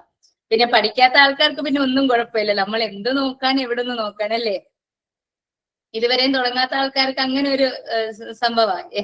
അതെ, ഇനി എന്ത് നോക്കാനല്ലേ, അങ്ങനെയല്ലേ, നമുക്ക് നോക്കാനുണ്ട്. അപ്പൊ നിങ്ങളുടെ കയ്യിൽ ഇപ്പം സിലബസ് ഡൗൺലോഡ് ചെയ്ത് വെക്കാം. ഈ സിലബസ് ഡൗൺലോഡ് ചെയ്ത് വെച്ചതിന് ശേഷം നിങ്ങൾ അടുത്ത ടാസ്ക്, ഞാൻ പറഞ്ഞു സിലബസ് കംപ്ലീറ്റ് വായിക്കണം, വെറുതെ ഡൗൺലോഡ് ചെയ്ത് വെച്ചാൽ പോരെ, വായിച്ചു നോക്കണം. 2ലും 10 യൂണിറ്റ്സ്, ആ 10 യൂണിറ്റിൽ എന്തൊക്കെയാ അവർ പഠിക്കാൻ കൊടുത്തിരിക്കുന്നതെന്നുള്ളത് വായിച്ചു നോക്കാം. അത് കഴിഞ്ഞ് നിങ്ങൾ അടുത്ത് ചെയ്യേണ്ടത് എന്താണെന്നറിയോ, നിങ്ങൾ ഒരു ഫുൾ ലെങ്ത് ടെസ്റ്റ് സീരീസ് എടുത്ത് നോക്കാം. അത് നിങ്ങൾ ഫുൾ ലെങ്ത് ടെസ്റ്റ് സീരീസ് എന്ന് പറയുമ്പോൾ ഒരൊറ്റ ക്വസ്റ്റ്യൻ പേപ്പർ ആയിട്ട് കിട്ടിയില്ലെങ്കിൽ നിങ്ങൾക്ക് പല സ്ഥലത്തു നിന്നും, നിങ്ങൾക്ക് ഇപ്പൊ നമ്മുടെ ആപ്പിലാണെങ്കിലും നമ്മുടെ ഐപ്ലസിന്റെ ആപ്പിൽ തന്നെ INJRF സീരീസുകളിലൊക്കെ ക്വസ്റ്റ്യൻ പേപ്പേഴ്സ് ഉണ്ട്. അതല്ല എവിടെ നിന്നാണോ ക്വസ്റ്റ്യൻ പേപ്പേഴ്സ് അവൈലബിൾ അവിടെ നിന്ന് നിങ്ങൾ ക്വസ്റ്റ്യൻ പേപ്പർ എടുക്കാം. എടുക്കുമ്പോ ജൂൺ 2025 തൊട്ട് മുന്നത്തെ സൈക്കിൾ നടന്നില്ലേ എക്സാം, ആ സൈക്കിളിന്റെ ആ ക്വസ്റ്റ്യൻ പേപ്പർ എടുക്കുക. പേപ്പർ 1ന്റെയും പേപ്പർ 2ന്റെയും എടുക്കണം. ഓക്കെ, നിങ്ങൾ ഏതെങ്കിലും ഒരു പേപ്പർ 1, ആ ജൂൺ 2025 സൈക്കിളിൽ ഒരു 16 സെറ്റോളം ക്വസ്റ്റ്യൻ പേപ്പേഴ്സ് വരും പേപ്പർ 1ൽ തന്നെ. അപ്പൊ ഏതെങ്കിലും ഒരു പേപ്പർ 1 എടുക്കുക.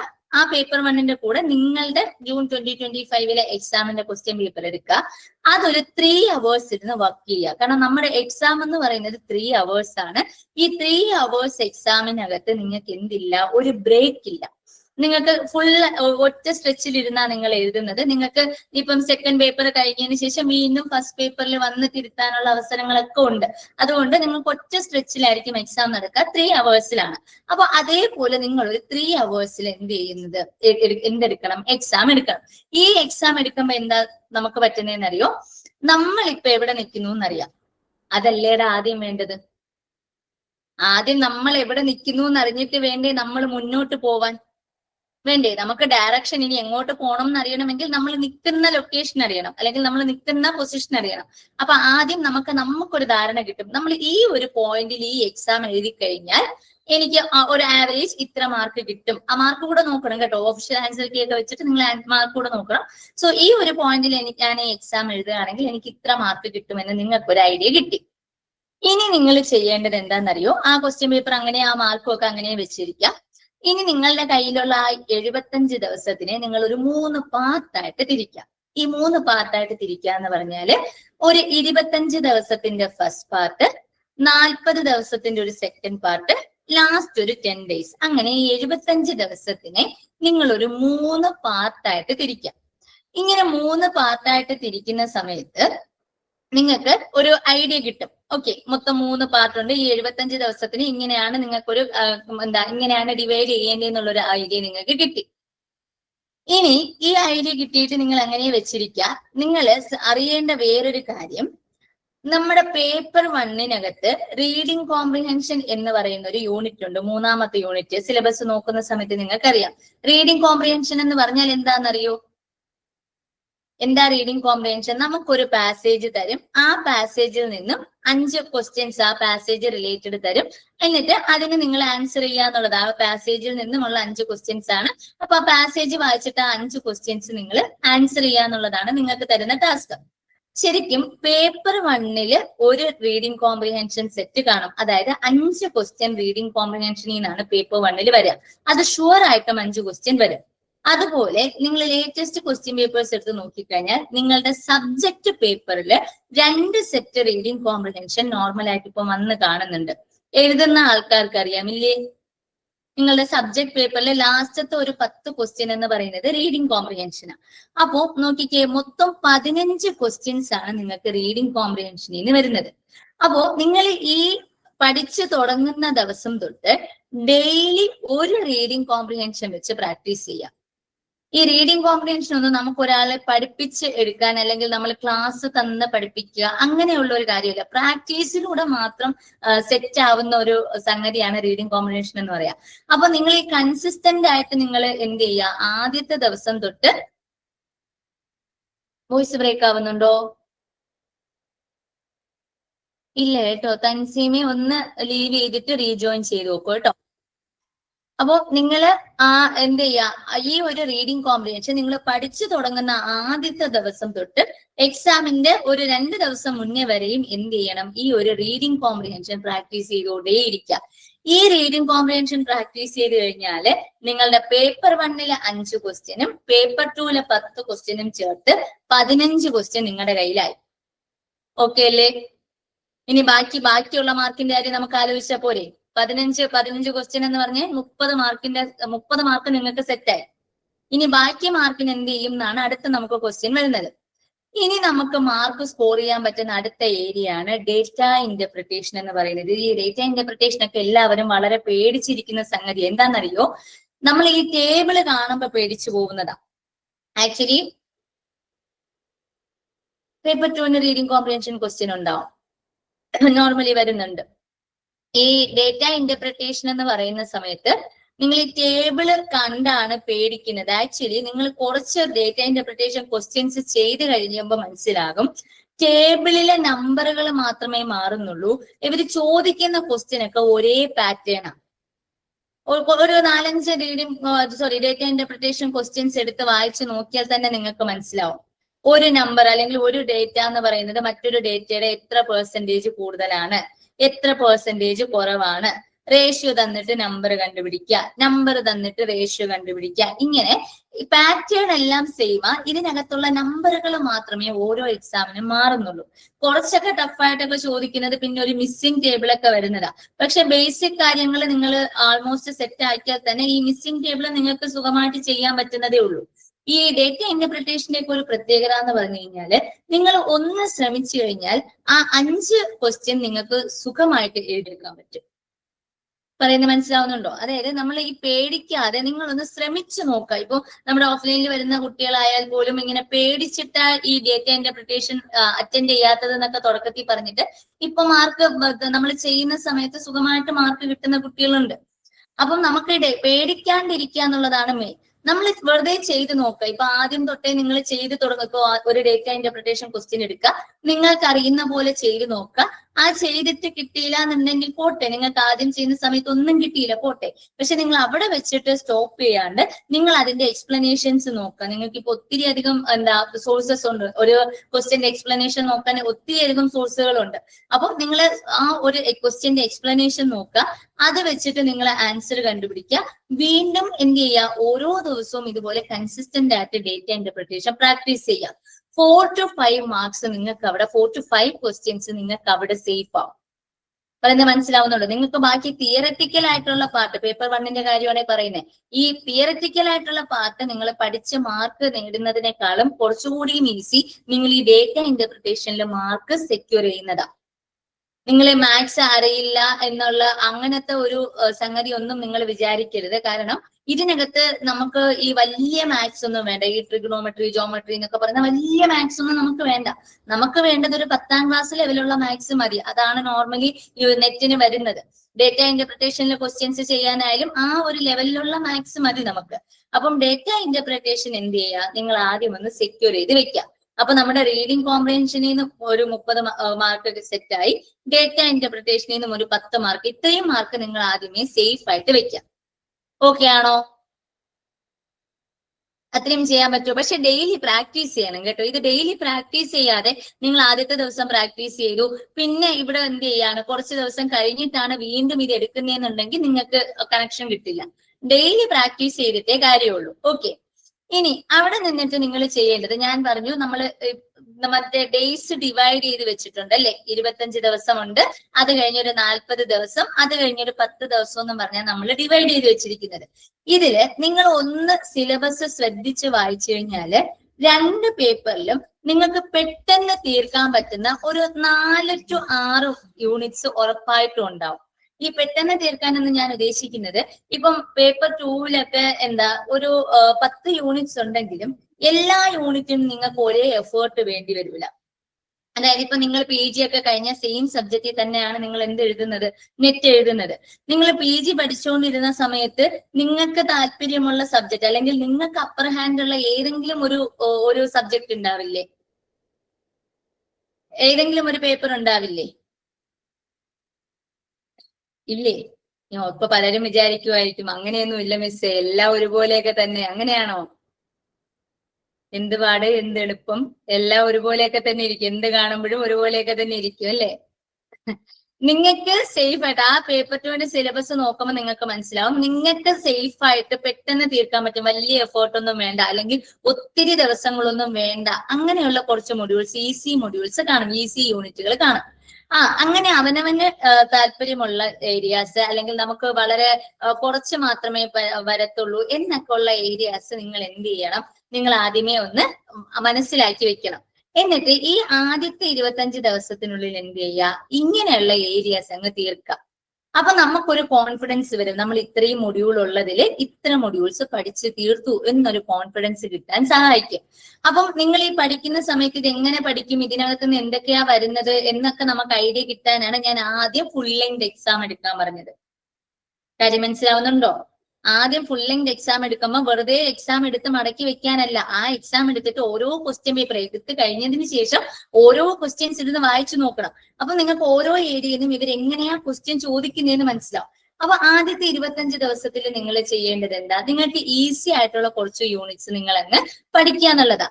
ഇനി ഇതിലും ഞാനൊരു സ്മാർട്ട് സ്ട്രാറ്റജി പറഞ്ഞു തരട്ടെ? വേണ്ടെങ്കിൽ വേണ്ട.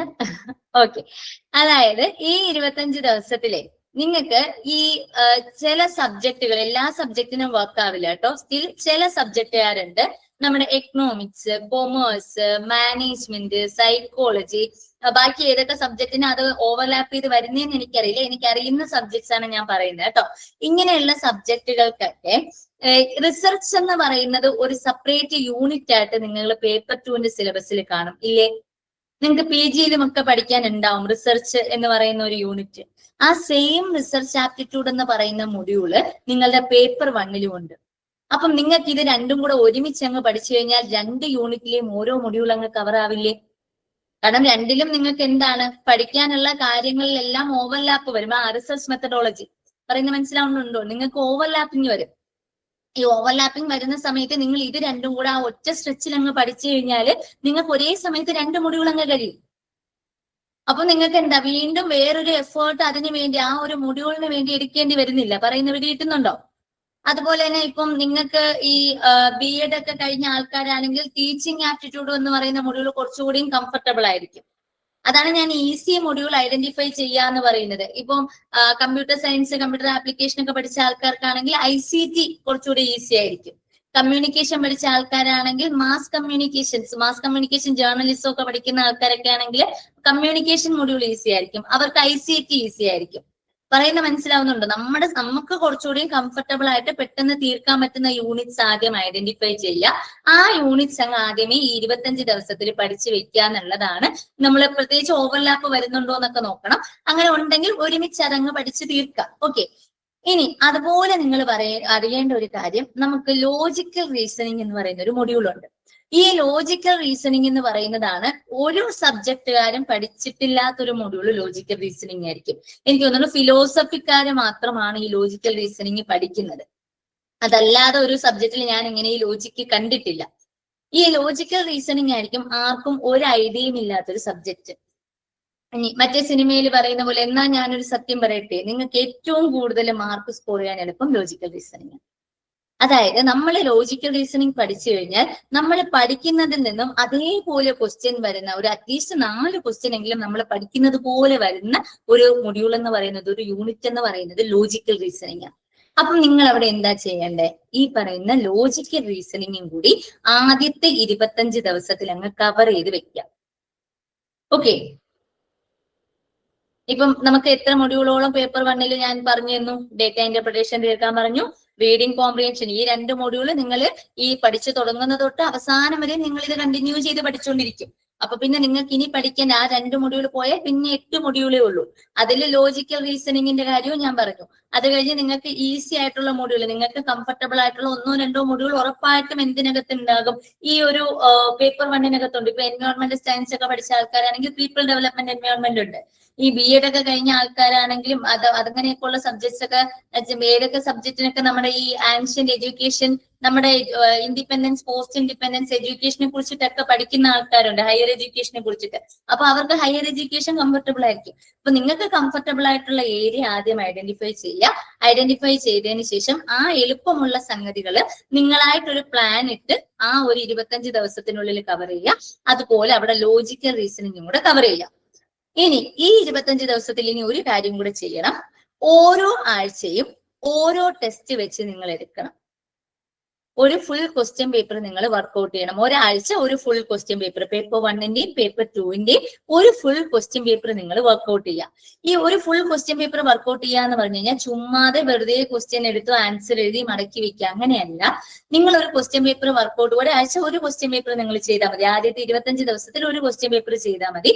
ഒന്ന്, ഈ ക്വസ്റ്റ്യൻസ് ചെയ്ത് കഴിഞ്ഞതിന് ശേഷം ഒരു സെൽഫ് റിഫ്ലക്ഷൻ നടത്തുക. കാരണം ഞാൻ എപ്പോഴും പറയുന്ന കാര്യമാണ്, നിങ്ങൾ പഠിക്കുന്നത് മാത്രമല്ല, ഈ നെറ്റിന്റെ ക്വസ്റ്റ്യൻ പേപ്പറിൽ, പ്രത്യേകിച്ച് പേപ്പർ 1-ല് നിങ്ങൾക്കൊരു പ്രസൻസ് ഓഫ് മൈൻഡ് അല്ലെങ്കിൽ കോമൺ സെൻസ് ഉണ്ടെങ്കിൽ പല ആൻസറും ചെയ്യാൻ പറ്റും. ഇപ്പൊ നിങ്ങൾ ആലോചിച്ച് നോക്കി, നിങ്ങൾ ഒന്നും പഠിക്കാതെ പോയിട്ട് പോലും നമ്മുടെ ഈ പേപ്പർ 1-നൊക്കെ 30 മാർക്ക് 25 മാർക്കൊക്കെ കിട്ടുന്ന ആൾക്കാരില്ലേ? നിങ്ങൾ തന്നെ അതിശയപ്പെട്ടിട്ടില്ലേ? ഇതിപ്പോ അയ്യോ ഇതെങ്ങനെയാ എനിക്ക് ഇത്രയും മാർക്ക് കിട്ടിയത്, ഞാനൊന്നും പഠിച്ചില്ലല്ലോ എന്ന് ചിന്തിച്ചിട്ടില്ലേ? അതാ പറയുന്നത്, കോമൺ സെൻസ് ഉണ്ടെങ്കിൽ, അല്ലെ, കോമൺ സെൻസ് അല്ലെങ്കിൽ പ്രസൻസ് ഓഫ് മൈൻഡ് ഉണ്ടെങ്കിൽ നിങ്ങൾക്ക് ഒരു പരിധി വരെ പേപ്പർ 1 ക്വസ്റ്റ്യൻസ് ചെയ്യാൻ പറ്റും. പക്ഷെ നമ്മുടെ ആ ഒരു കട്ട് ഓഫിലേക്ക് എത്തണമെങ്കിൽ നമുക്കൊരു 35-40 ക്വസ്റ്റ്യൻസ് അവിടെ റെഡി ആവണം. അതിനുള്ളത് നമുക്ക് ചെയ്യാൻ പറ്റും. അപ്പൊ നോർമലി നിങ്ങൾ എന്ത് ചെയ്യുക, ഈ ഒരു ക്വസ്റ്റ്യൻ പേപ്പർ വർക്ക്ഔട്ട് ചെയ്യുന്ന സമയത്ത് നിങ്ങൾ അത് കഴിഞ്ഞ് ക്വസ്റ്റ്യൻ പേപ്പർ ചെയ്ത് കഴിഞ്ഞതിന് ശേഷം ഒന്ന് സെൽഫ് റിഫ്ലക്ഷൻ നടത്തുക. ഇതിനകത്ത് ഇനി എനിക്ക് ശരിയാക്കാൻ പറ്റുന്ന എന്തെങ്കിലും ക്വസ്റ്റ്യൻ ഉണ്ടായിരുന്നോ? ഉറപ്പായിട്ടും കാണും. നിങ്ങൾ മണ്ടത്തരം കാണിച്ച് തെറ്റിച്ച ഒരു 5 ക്വസ്റ്റ്യൻ എങ്കിലും അതിനകത്ത് കാണും. ശ്രദ്ധിച്ചു നോക്കിയാൽ മതി, കിട്ടും. അങ്ങനെ കിട്ടുന്ന സമയത്ത് എന്നെ ഒന്ന് സ്മരിച്ചാൽ മാത്രം മതി, ഉറപ്പായിട്ടും കാണും. നിങ്ങൾ ഈ മാർക്ക് നോക്കി തിരിച്ചു നോക്കുന്ന സമയത്താണ് നിങ്ങൾ അയ്യോ ഇതെനിക്ക് ശരിയാക്കായിരുന്നു, അയ്യോ ഇതിങ്ങനെയായിരുന്നു, ഇതെനിക്ക് അറിയായിരുന്നു. സോ അങ്ങനെയുള്ള മിസ്റ്റേക്സ് മാക്സിമം കുറയ്ക്കുക. പിന്നെ ചെയ്യുന്ന സമയത്ത് അങ്ങനെയുള്ള മിസ്റ്റേക്സ് മാക്സിമം കുറയ്ക്കുക. അപ്പൊ നിങ്ങൾ കൃത്യമായിട്ട് നോക്കുക, നമ്മൾ അബദ്ധം കൊണ്ടിട്ട് തെറ്റിച്ചതാണോ അതോ ശരിക്കും നമുക്ക് അറിയാഞ്ഞിട്ട് തെറ്റിച്ചതാണെങ്കിൽ നമുക്ക് പഠിച്ചെടുക്കാമല്ലോ. പക്ഷെ അബദ്ധത്തിൽ തെറ്റിക്കുന്നത് ആണെങ്കിൽ നിങ്ങൾ ആ അബദ്ധം പിന്നീട് കുറയ്ക്കാനായിട്ട് ശ്രമിക്കുക. അപ്പൊ ഈ 25 ഡേയ്സിനുള്ളിൽ നിങ്ങൾ ചെയ്യേണ്ടത് വീക്ക്ലി ഒരു ടെസ്റ്റ് നിർബന്ധമായിട്ടും എടുക്കുക. ആ എല്ലാ ക്വസ്റ്റ്യൻസും നിങ്ങൾ ഒന്ന് നോക്കുക, എല്ലാ ക്വസ്റ്റ്യൻസിന്റെയും ആൻസർ എങ്ങനെ വന്നു എന്നുള്ളതും കൂടി ഒന്ന് നോക്കുക. നിങ്ങൾ ഇതുവരെയും കേട്ടിട്ടില്ലാത്ത പുതിയ വാക്കൊക്കെ ഉണ്ടെങ്കിൽ ജസ്റ്റ് അതെന്താ, ഓരോ ക്വസ്റ്റ്യനും അതെന്താണെന്നൊന്ന് പോയി നിങ്ങൾ ഗൂഗിൾ നോക്കിയാൽ മാത്രം മതി. ഓരോ ക്വസ്റ്റ്യനും എന്താ, ആ ഒരു കോൺസെപ്റ്റ് എന്താ ഉദ്ദേശിക്കുന്നതെന്ന് വെറുതെ ഒന്ന് വായിച്ചു നോക്കി ഒരു ചെറിയ ഷോർട്ട് നോട്ട് എഴുതി വെക്കൂ. പിടികിട്ടുന്നുണ്ടോ? ഇനി ഇത്രയും കഴിഞ്ഞാല് നേരെ അടുത്ത സെറ്റിലോട്ട് പോവാണ്, 40 ദിവസത്തെ സെറ്റ്. ഈ സെറ്റിനകത്താണ് നമ്മൾ കുറച്ച് ഡിഫിക്കൽട്ട് ആയിട്ടുള്ള മൊഡ്യൂൾസ് ഒക്കെ പഠിക്കാൻ പോകുന്നത്. ഞാൻ എന്തുകൊണ്ടാ ഈ ഡിഫിക്കൽട്ട് ആയിട്ടുള്ള മൊഡ്യൂൾസ് ആദ്യം പഠിക്കണ്ടെന്ന് പറഞ്ഞെന്നറിയോ? നമ്മള് ഈ ഡിഫിക്കൽട്ട് ആയിട്ടുള്ള മൊഡ്യൂൾസ് ആദ്യം എടുക്കുമ്പോൾ നമ്മൾ തന്നെ മടുത്തു പോകും. ഇതിങ്ങനെ പഠിച്ചിട്ടും തീരുന്നുമില്ല, കുറെ സമയം എടുക്കുകയും ചെയ്യും. നമ്മൾ 10 യൂണിറ്റ് പഠിക്കാനിരുന്നിട്ട് എക്സാമിന്റെ തലേന്ന് വരെ ഈ ഫസ്റ്റ് യൂണിറ്റിൽ തന്നെ നമ്മൾ ഇങ്ങനെ നിൽക്കും. പിന്നെ അവിടെ നിന്ന് ഇങ്ങനെ സ്റ്റക്കായിട്ട് നിന്നാൽ പിന്നെ ഫ്രണ്ടിലോട്ട് പോകത്തില്ല.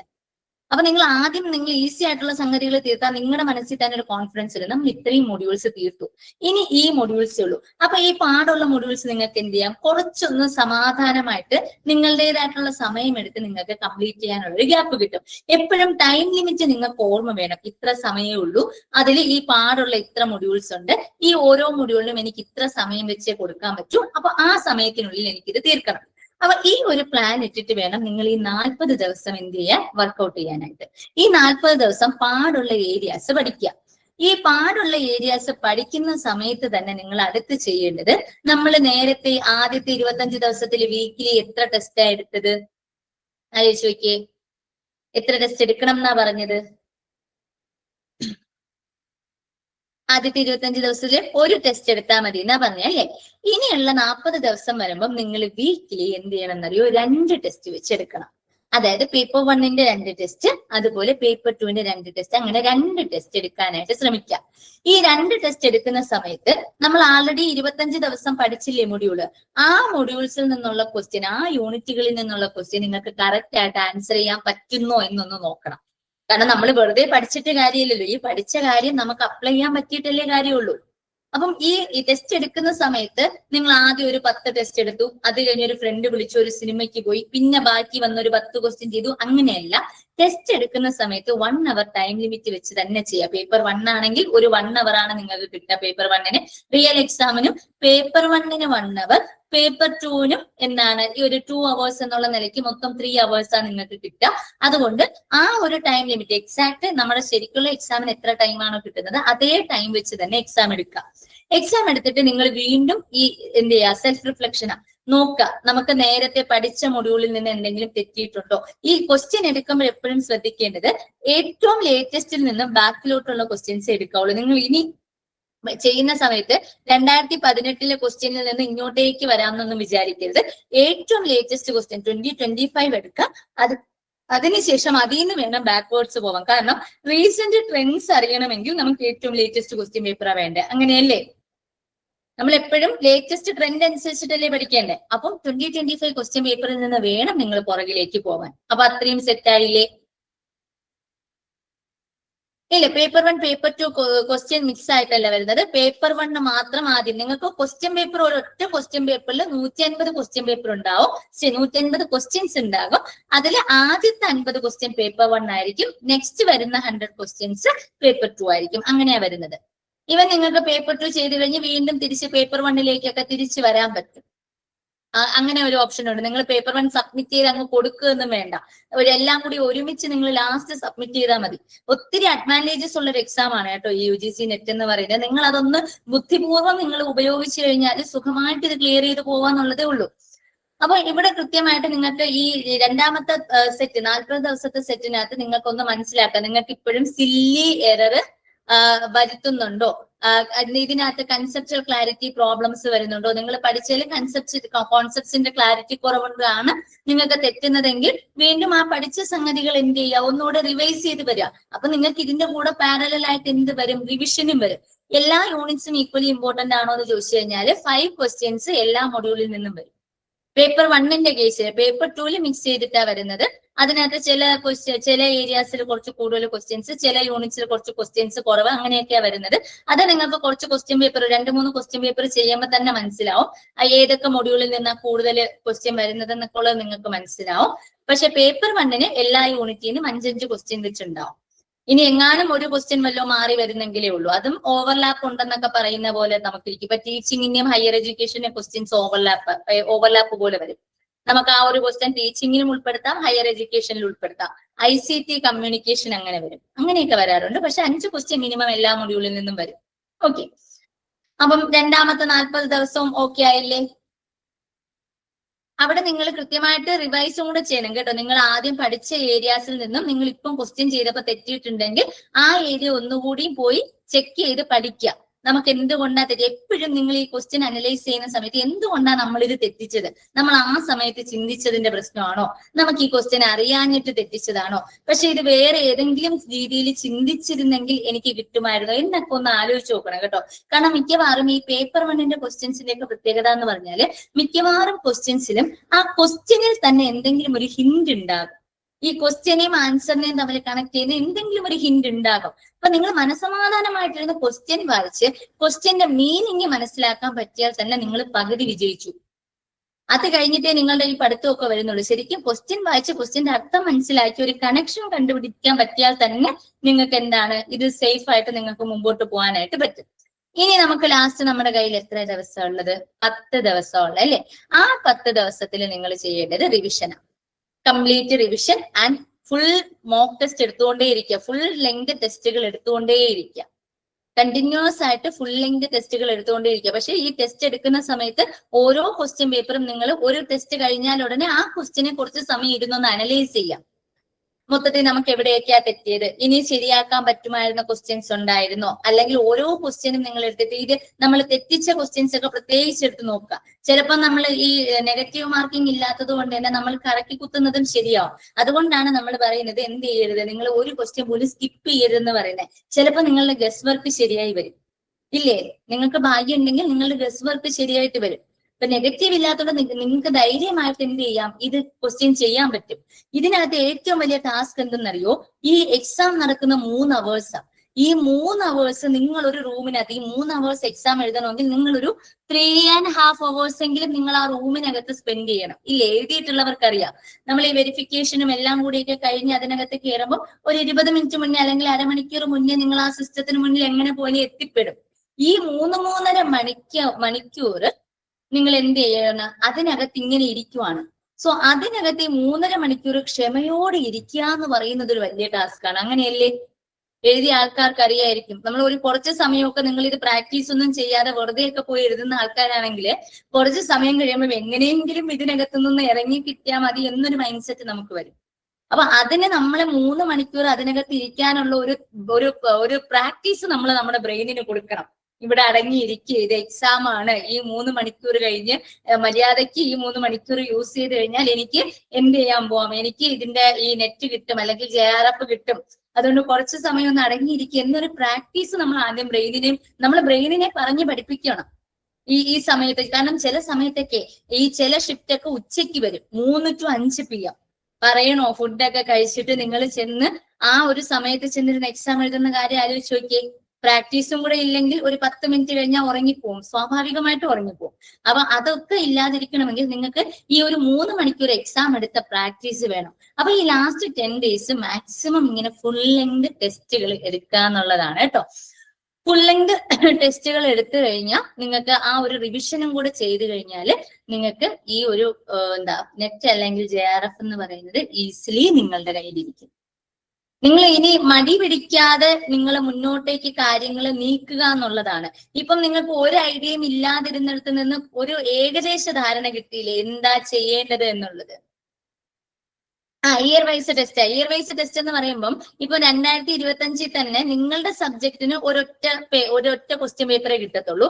പേപ്പർ 1 16ഓളം ക്വസ്റ്റ്യൻ പേപ്പർ നിങ്ങൾക്ക് കിട്ടും. കാരണം എന്തെന്ന് വെച്ച് കഴിഞ്ഞാല് ഈ പേപ്പർ 1 സിലബസ് സെയിം ആണെങ്കിലും ഡിഫറെന്റ് ക്വസ്റ്റ്യൻ പേപ്പേഴ്സാ വരിക. ഓരോ സബ്ജക്റ്റുകാർക്കും ഡിഫറെന്റ് ക്വസ്റ്റ്യൻ പേപ്പേഴ്സാ. ചിലപ്പോൾ ഒരു ഷിഫ്റ്റിലുള്ള ആൾക്കാർക്കെല്ലാം ഒരു സെയിം ക്വസ്റ്റ്യൻ പേപ്പർ ആയിരിക്കും. അപ്പം ഡിഫറെന്റ് ക്വസ്റ്റ്യൻ പേപ്പേഴ്സ് കിട്ടും. അപ്പം മാക്സിമം പേപ്പർ 1 ഒക്കെ നിങ്ങൾ എക്സാമിന് പോകുന്നതിന് മുന്നേ ഈ 2025 അത്രയും സെറ്റ് ക്വസ്റ്റ്യനും കംപ്ലീറ്റ് ചെയ്തിട്ട് പോകാൻ പറ്റിയ അത്രയും നല്ലതാ. കംപ്ലീറ്റ് ചെയ്ത് പോകാന്ന് പറഞ്ഞാൽ ഞാൻ പറഞ്ഞ പോലെ ക്വസ്റ്റ്യൻ ഒന്ന് അനലൈസ് ചെയ്യുക, അതിനകത്ത് പുതിയതായിട്ട് കണ്ട കാര്യങ്ങൾ ഒന്ന് നോട്ട് ചെയ്ത് പഠിക്കുക. ഞാൻ എപ്പോഴും പറയുന്നതാ, നിങ്ങൾ കഴിഞ്ഞ പ്രാവശ്യമൊക്കെ ഈ എക്സാം കഴിഞ്ഞിട്ട് വന്ന് വലിയ വിപ്ലവം നടന്നതാ, സിനിമയെ കുറിച്ച് ആരും പഠിപ്പിച്ചില്ല. സിനിമയെ കുറിച്ച് എന്നിട്ട് ക്വസ്റ്റ്യൻ ചോദിച്ചു. നിങ്ങൾ കേട്ടിട്ടുണ്ടോ എന്ന് എനിക്കറിയില്ല. സിനിമയെ കുറിച്ചിട്ടൊക്കെ ഒരുപാട് ക്വസ്റ്റ്യൻ വന്നു, 2-3 ക്വസ്റ്റ്യൻസ് വന്നു, ഇത് ആരും പഠിപ്പിച്ചിട്ടില്ല എന്നൊക്കെ. ആക്ച്വലി 2024 ഡിസംബർ അതിന് തൊട്ട് മുന്നത്തെ സൈക്കിളിൽ ഈ സിനിമയെ കുറിച്ചുള്ള ക്വസ്റ്റ്യൻ ഉണ്ടായിരുന്നു. അതിൽ നിന്നും കണക്ട് ചെയ്തിട്ടാണ് ഇങ്ങോട്ടേക്ക് ക്വസ്റ്റ്യൻ വന്നത്. അതുകൊണ്ട് ഈ 2025 ക്വസ്റ്റ്യൻ പേപ്പേഴ്സ് കൃത്യമായിട്ട് അതിന്റെ ഓരോ ടോപ്പിക്കും നിങ്ങളൊന്ന് സെർച്ച് ചെയ്ത് പഠിക്കുന്നത് വളരെ ബുദ്ധിപരമായിട്ടുള്ള ഒരു തീരുമാനമായിരിക്കും കേട്ടോ. നമ്മൾ എപ്പോഴും ആദ്യമേ പറഞ്ഞ പോലെ ഡേറ്റ ഇന്റർപ്രിട്ടേഷൻ, റീഡിങ് കോംപ്രിഹെൻഷൻ, ലോജിക്കല്, ഇതിന് 3നും നിങ്ങൾ എന്ത് ചെയ്യണം, മാർക്ക് സെക്യൂർ ചെയ്ത് വെക്കുക. എന്നിട്ട് ഈ പഠിക്കുന്ന സമയത്ത് തന്നെ മറന്നു പോവാതിരിക്കാനായിട്ട് ഓരോ 3 ദിവസം കൂടുമ്പോഴും നിങ്ങൾ ആ എഴുതി വെച്ച ഷോർട്ട് നോട്ട്സ് ഒക്കെ ഒന്ന് വായിച്ചു നോക്കുന്നത് നല്ലതായിരിക്കും കേട്ടോ. അതുപോലെ എപ്പോഴും പഠിക്കുന്ന സമയത്ത് നിങ്ങൾ എന്തെങ്കിലുമൊക്കെ ഷോർട്ട് നോട്ട് മതി. നിങ്ങൾക്ക് ഇനി എസ്സേ പോലെ നോട്ടുകളൊന്നും എഴുതി വെക്കാനുള്ള ഒരു സമയമൊന്നും കിട്ടില്ല. എന്തെങ്കിലും ചെറിയ രീതിയിൽ നിങ്ങളുടേതായിട്ടുള്ള ഹാൻഡ് റൈറ്റിംഗിൽ പോയിന്റുകൾ ഒന്ന് നോട്ട് ചെയ്ത് വെച്ച് കഴിഞ്ഞാൽ നിങ്ങൾക്ക് അത് പിന്നീട് എടുത്ത് വായിക്കുമ്പോഴായിരിക്കും പെട്ടെന്ന് കണക്ട് ചെയ്യാൻ പറ്റുന്നത്. ഫിലിമിന്റെ ക്വസ്റ്റ്യൻ ഇനി ചോദിക്കുമെന്നാണോ? ഞാൻ മറ്റേ മീശമാധവനിലാണോ ഏതോ ഒരു സിനിമയിൽ പറയില്ല, ഞാൻ തിരുവനന്തപുരത്തേക്ക് ഒന്ന് വിളിക്കട്ടെ, അതുപോലെ ഞാനിനി ഡൽഹിയിലോട്ടൊന്ന് വിളിക്കേണ്ടി വരും അനുപ്രിയെ. അതല്ലാണ്ട് എനിക്ക് ഒരു വഴിയില്ല അറിയാനായിട്ട്. നമ്മളെ ക്വസ്റ്റ്യൻസ് ഇങ്ങനെ കണക്ട് ചെയ്ത് പഠിക്കുക എന്നുള്ളതാണ് മെയിൻ കാര്യം. നമുക്കൊന്നും പറയാൻ പറ്റില്ല. ഈ 2 ദിവസം പഠിച്ചതിന് ശേഷം പിന്നെ നിങ്ങൾ പഠിക്കാതിരുന്നു കഴിഞ്ഞാൽ വീണ്ടും റീസ്റ്റാർട്ട് ചെയ്ത് വരേണ്ടി വരും. ഓക്കെ, നിങ്ങൾ ഒരിക്കലും ടൈം ടേബിൾ ഇട്ടിട്ട് നിങ്ങൾ അൺറിയലിസ്റ്റിക് ഗോൾ ഇടുന്നത് കൊണ്ടായിരിക്കും മിക്കവാറും ഈ ഒരു പിന്നെ പഠിക്കാൻ പറ്റാതെ വരുന്നത്. എന്താണെന്നറിയോ? നിങ്ങൾ ആദ്യത്തെ ദിവസം തന്നെ ഞാൻ ഇന്ന് ഫുൾ ഇരുന്ന് പഠിക്കും എന്ന് പറഞ്ഞ് ഇതുവരെ പഠിച്ച് ശീലമില്ലാത്ത ഒരാൾ, അല്ലെങ്കിൽ ഇങ്ങനെ ഒരു കുറച്ചു നേരം കണ്ടിന്യൂസ് ഇരുന്ന് പഠിച്ച് ശീലമില്ലാത്ത ഒരാൾ ഒരു 10-12 മണിക്കൂറിന്റെ ഒരു പ്ലാൻ ഇടുമ്പോൾ സ്വാഭാവികമായിട്ടും ആദ്യത്തെ ദിവസത്തിൽ അത് പൊട്ടും. ആ ഒരു പ്ലാന് പൊട്ടും, സ്വാഭാവികമാണ്. അതിനകത്ത് ഒരു സംശയമില്ല, നിങ്ങൾക്ക് അത് ചെയ്യാൻ പറ്റില്ല. അപ്പൊ വീണ്ടും എന്ത് ചെയ്യും? നിങ്ങൾ അടുത്ത ദിവസം വീണ്ടും 12 മണിക്കൂറിന്റെ പ്ലാൻ ഇടും. അടുത്തടുത്ത് 2 പ്ലാനുകൾ ഫെയിലിയർ ആകുമ്പോൾ തന്നെ നിങ്ങളുടെ മനസ്സ് നമ്മളെ കൊണ്ട് ഇത് പറ്റില്ല എന്നങ്ങ് സെറ്റ് ചെയ്യും. അങ്ങനെയൊന്നും വേണ്ട. നിങ്ങൾ ഒരു ദിവസം രാവിലെ ഇപ്പം നിങ്ങൾ ഇങ്ങനെ നോക്കിയാൽ മതി, ഫുഡ് കഴിക്കുന്നതിന് മുമ്പ് ഇത്ര ടോപ്പിക്സ് പഠിച്ചു തീർക്കണം, ഇത്ര ഏരിയാസ് ഒന്ന് കവർ ചെയ്യണം, രാവിലത്തെ ഫുഡിന് മുന്നേ ഇത്ര ഏരിയാസ് കവർ ചെയ്യണം. നിങ്ങൾ ജസ്റ്റ് കുറെ ഏരിയാസ് വെക്കാതെ നിങ്ങൾ രാത്രി ഉറങ്ങുന്നതിന് മുന്നേ ഇത്ര ഏരിയാസ് ഞാൻ ഇന്ന് കവർ ചെയ്യും എന്നൊന്ന് തീരുമാനിച്ചു നോക്ക്. ആദ്യം അത് ഇടുമ്പോൾ കുറച്ച് ഒന്ന് വളരെ നിങ്ങളെ തന്നെ ഹെക്ടിക് ആക്കുന്ന രീതിയിൽ പ്ലാൻ ഇടാതെ നിങ്ങൾക്ക് പറ്റുന്ന രീതിയിൽ പ്ലാൻ ഇടൂ. അതായത് ഇപ്പൊ നമുക്ക് എത്ര ടൈം കിട്ടും, നമ്മുടെ വീട്ടിലെ അവസ്ഥ എന്താ, നിങ്ങൾ വർക്കിംഗ് ആണോ അല്ലെങ്കിൽ വീട്ടിൽ ഫുൾ ടൈം ആസ്പിരന്റ് ആണോ, നിങ്ങൾക്ക് എത്ര ടൈം അവൈലബിൾ ആയിട്ടുണ്ട്, ഇതെല്ലാം നിങ്ങൾക്ക് അറിയാന്നുള്ളത്. അപ്പൊ നിങ്ങൾക്ക് കൺവീനിയന്റ് ആയിട്ടുള്ള രീതിയിൽ നിങ്ങൾ ഒരു ടൈം ടേബിൾ സെറ്റ് ചെയ്യുക. ദെൻ രാത്രി ഉറങ്ങുന്നതിന് മുന്നേ ഇത്രയും പോർഷൻസ് നിങ്ങൾ കവർ ചെയ്തിട്ടുണ്ടോ എന്നൊന്ന് എൻജോയ് ചെയ്യുക. അങ്ങനെ ഒരു 3-4 ദിവസം കണ്ടിന്യൂസ് ആയിട്ട് പോയി നോക്കി, അല്ലെങ്കിൽ ഒരു 1 വീക്ക് പോയി നോക്കിയേ. കുറച്ച് കഴിയുമ്പോൾ നിങ്ങൾക്ക് പഠിച്ചില്ലെങ്കിൽ ഒരു ഗിൽറ്റ് ഫീൽ വരും. അയ്യോ ഞാൻ ഇന്നൊന്നും നോക്കിയില്ലല്ലോ. കുറച്ചു നേരമെങ്കിലും നിങ്ങൾക്ക് എത്ര വയ്യെങ്കിലും നിങ്ങൾക്ക് എത്ര മടിയുണ്ടെങ്കിലും നിങ്ങൾക്ക് അത് പിന്നെയും ചെയ്യാനുള്ള ഒരു ടെൻഡൻസി വരും. അതുപോലെ ഒന്ന് മാനിഫെസ്റ്റ് ചെയ്യുക. എപ്പോഴും കിടക്കുന്ന സമയത്തോ അല്ലെങ്കിൽ രാവിലെ എഴുന്നേൽക്കുന്ന ആദ്യം ചെയ്യുന്ന സമയത്തോ ഒക്കെ നിങ്ങൾക്ക് ഈ ഒരു സംഗതി കിട്ടി, അത് നിങ്ങളുടെ നെറ്റ് അല്ലെങ്കിൽ JRF എന്ന് പറയുന്ന ഒരു റിസൾട്ട് വന്നപ്പോൾ നിങ്ങൾ അതിൽ ക്വാളിഫൈഡ് എന്ന് പറയുന്ന ഒരു റിസൾട്ട് വന്നു. ആ റിസൾട്ട് വന്നപ്പോൾ നിങ്ങൾക്ക് ഉണ്ടാകുന്ന ഹാപ്പിനെസ്, നിങ്ങളുടെ വീട്ടുകാർക്കും നിങ്ങൾക്ക് ചുറ്റുമുള്ളവർക്കും ഉണ്ടാകുന്ന ഹാപ്പിനെസ്, അതൊക്കെ ആലോചിച്ചുകൊണ്ട് ഒന്ന് കിടന്നു നോക്കിയേ. അങ്ങനെ ഉറങ്ങാൻ കിടക്കുന്ന സമയത്ത് ഇതൊക്കെയാണ് ആലോചിച്ചുകൊണ്ട് കിടക്കുന്നെങ്കിൽ ഒരു മോട്ടിവേഷൻ വരും. നമുക്ക് പിന്നെയും നാളെ രാവിലെയും ഇതൊക്കെ എഴുന്നേറ്റ് ചെയ്യാനുള്ള ഒരു സംഗതി നമ്മുടെ മനസ്സിൽ കിട്ടും. അല്ലാതെ അയ്യോ നമുക്കിതൊന്നും പറ്റില്ല എന്ന് പറഞ്ഞു കഴിഞ്ഞാൽ നമ്മുടെ ബ്രെയിൻ അതാ ഫീഡ് ചെയ്യുന്ന, ഓ ഇത് നമുക്കൊന്നും പറ്റില്ല, കിടന്നുറങ്ങിക്കളയാം എന്നാ നമ്മുടെ ബ്രെയിനും ഫീഡ് ചെയ്യാം. ഓക്കെ, സോ ഇത്രയുമാണ് നമുക്ക് മൊത്തത്തിലുള്ള സ്ട്രാറ്റജി ആയിട്ട് പറയാൻ പറ്റുന്നത്.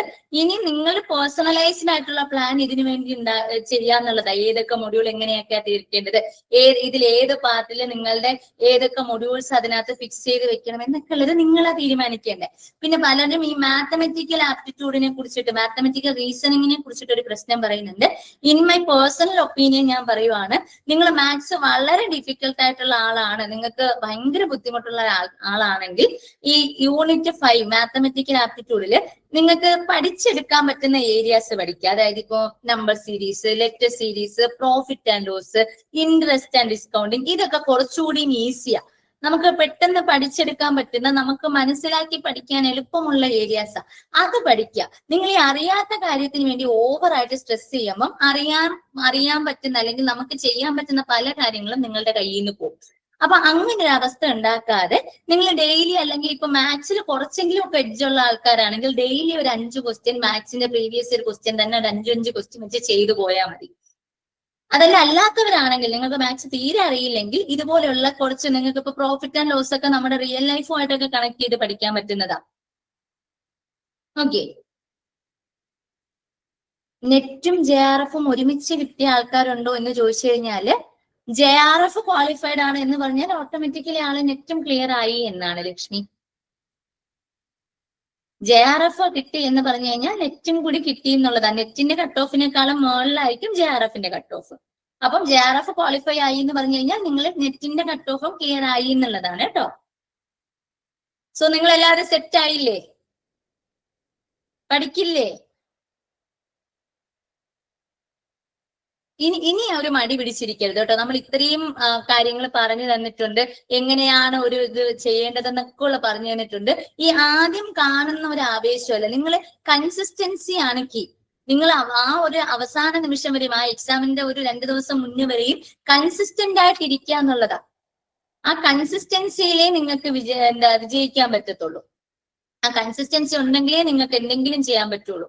അതല്ലാണ്ട് നിങ്ങൾ ഇന്ന് ഇതെല്ലാം കേട്ടു, രക്ഷപ്പെട്ടു, ഇനി എല്ലാം ഞാൻ സെറ്റായി എന്ന് വിചാരിക്കുന്നു, നാളെ തൊട്ട് നിങ്ങൾ ഒന്നും ചെയ്യുന്നില്ല, വെറുതെ കളിച്ചും ചിരിച്ചൊക്കെ നടക്കുന്നു, എക്സാമിന്റെ തലേന്ന് എല്ലാം കൂടി ഓടിച്ചു നോക്കി എടുത്തിട്ട് മിസ് പറഞ്ഞിരുന്ന പ്ലാൻ ഒന്നും വർക്കായില്ല എന്ന് പറഞ്ഞിട്ട് വല്ല കാര്യമുണ്ടോ? ഉണ്ടോ? ഇനി അവിടെ ഇരുന്നിട്ട് എന്നെ മനസ്സിൽ 10 ചീത്ത പറയും, എന്നാലും ആ മിസ് ഇങ്ങനെയൊന്നും അല്ലല്ലോ അന്ന് എന്നോട് പറഞ്ഞത് എന്നൊക്കെ എനിക്ക് അന്ന് മനസ്സിൽ വിചാരിക്കുന്നത്.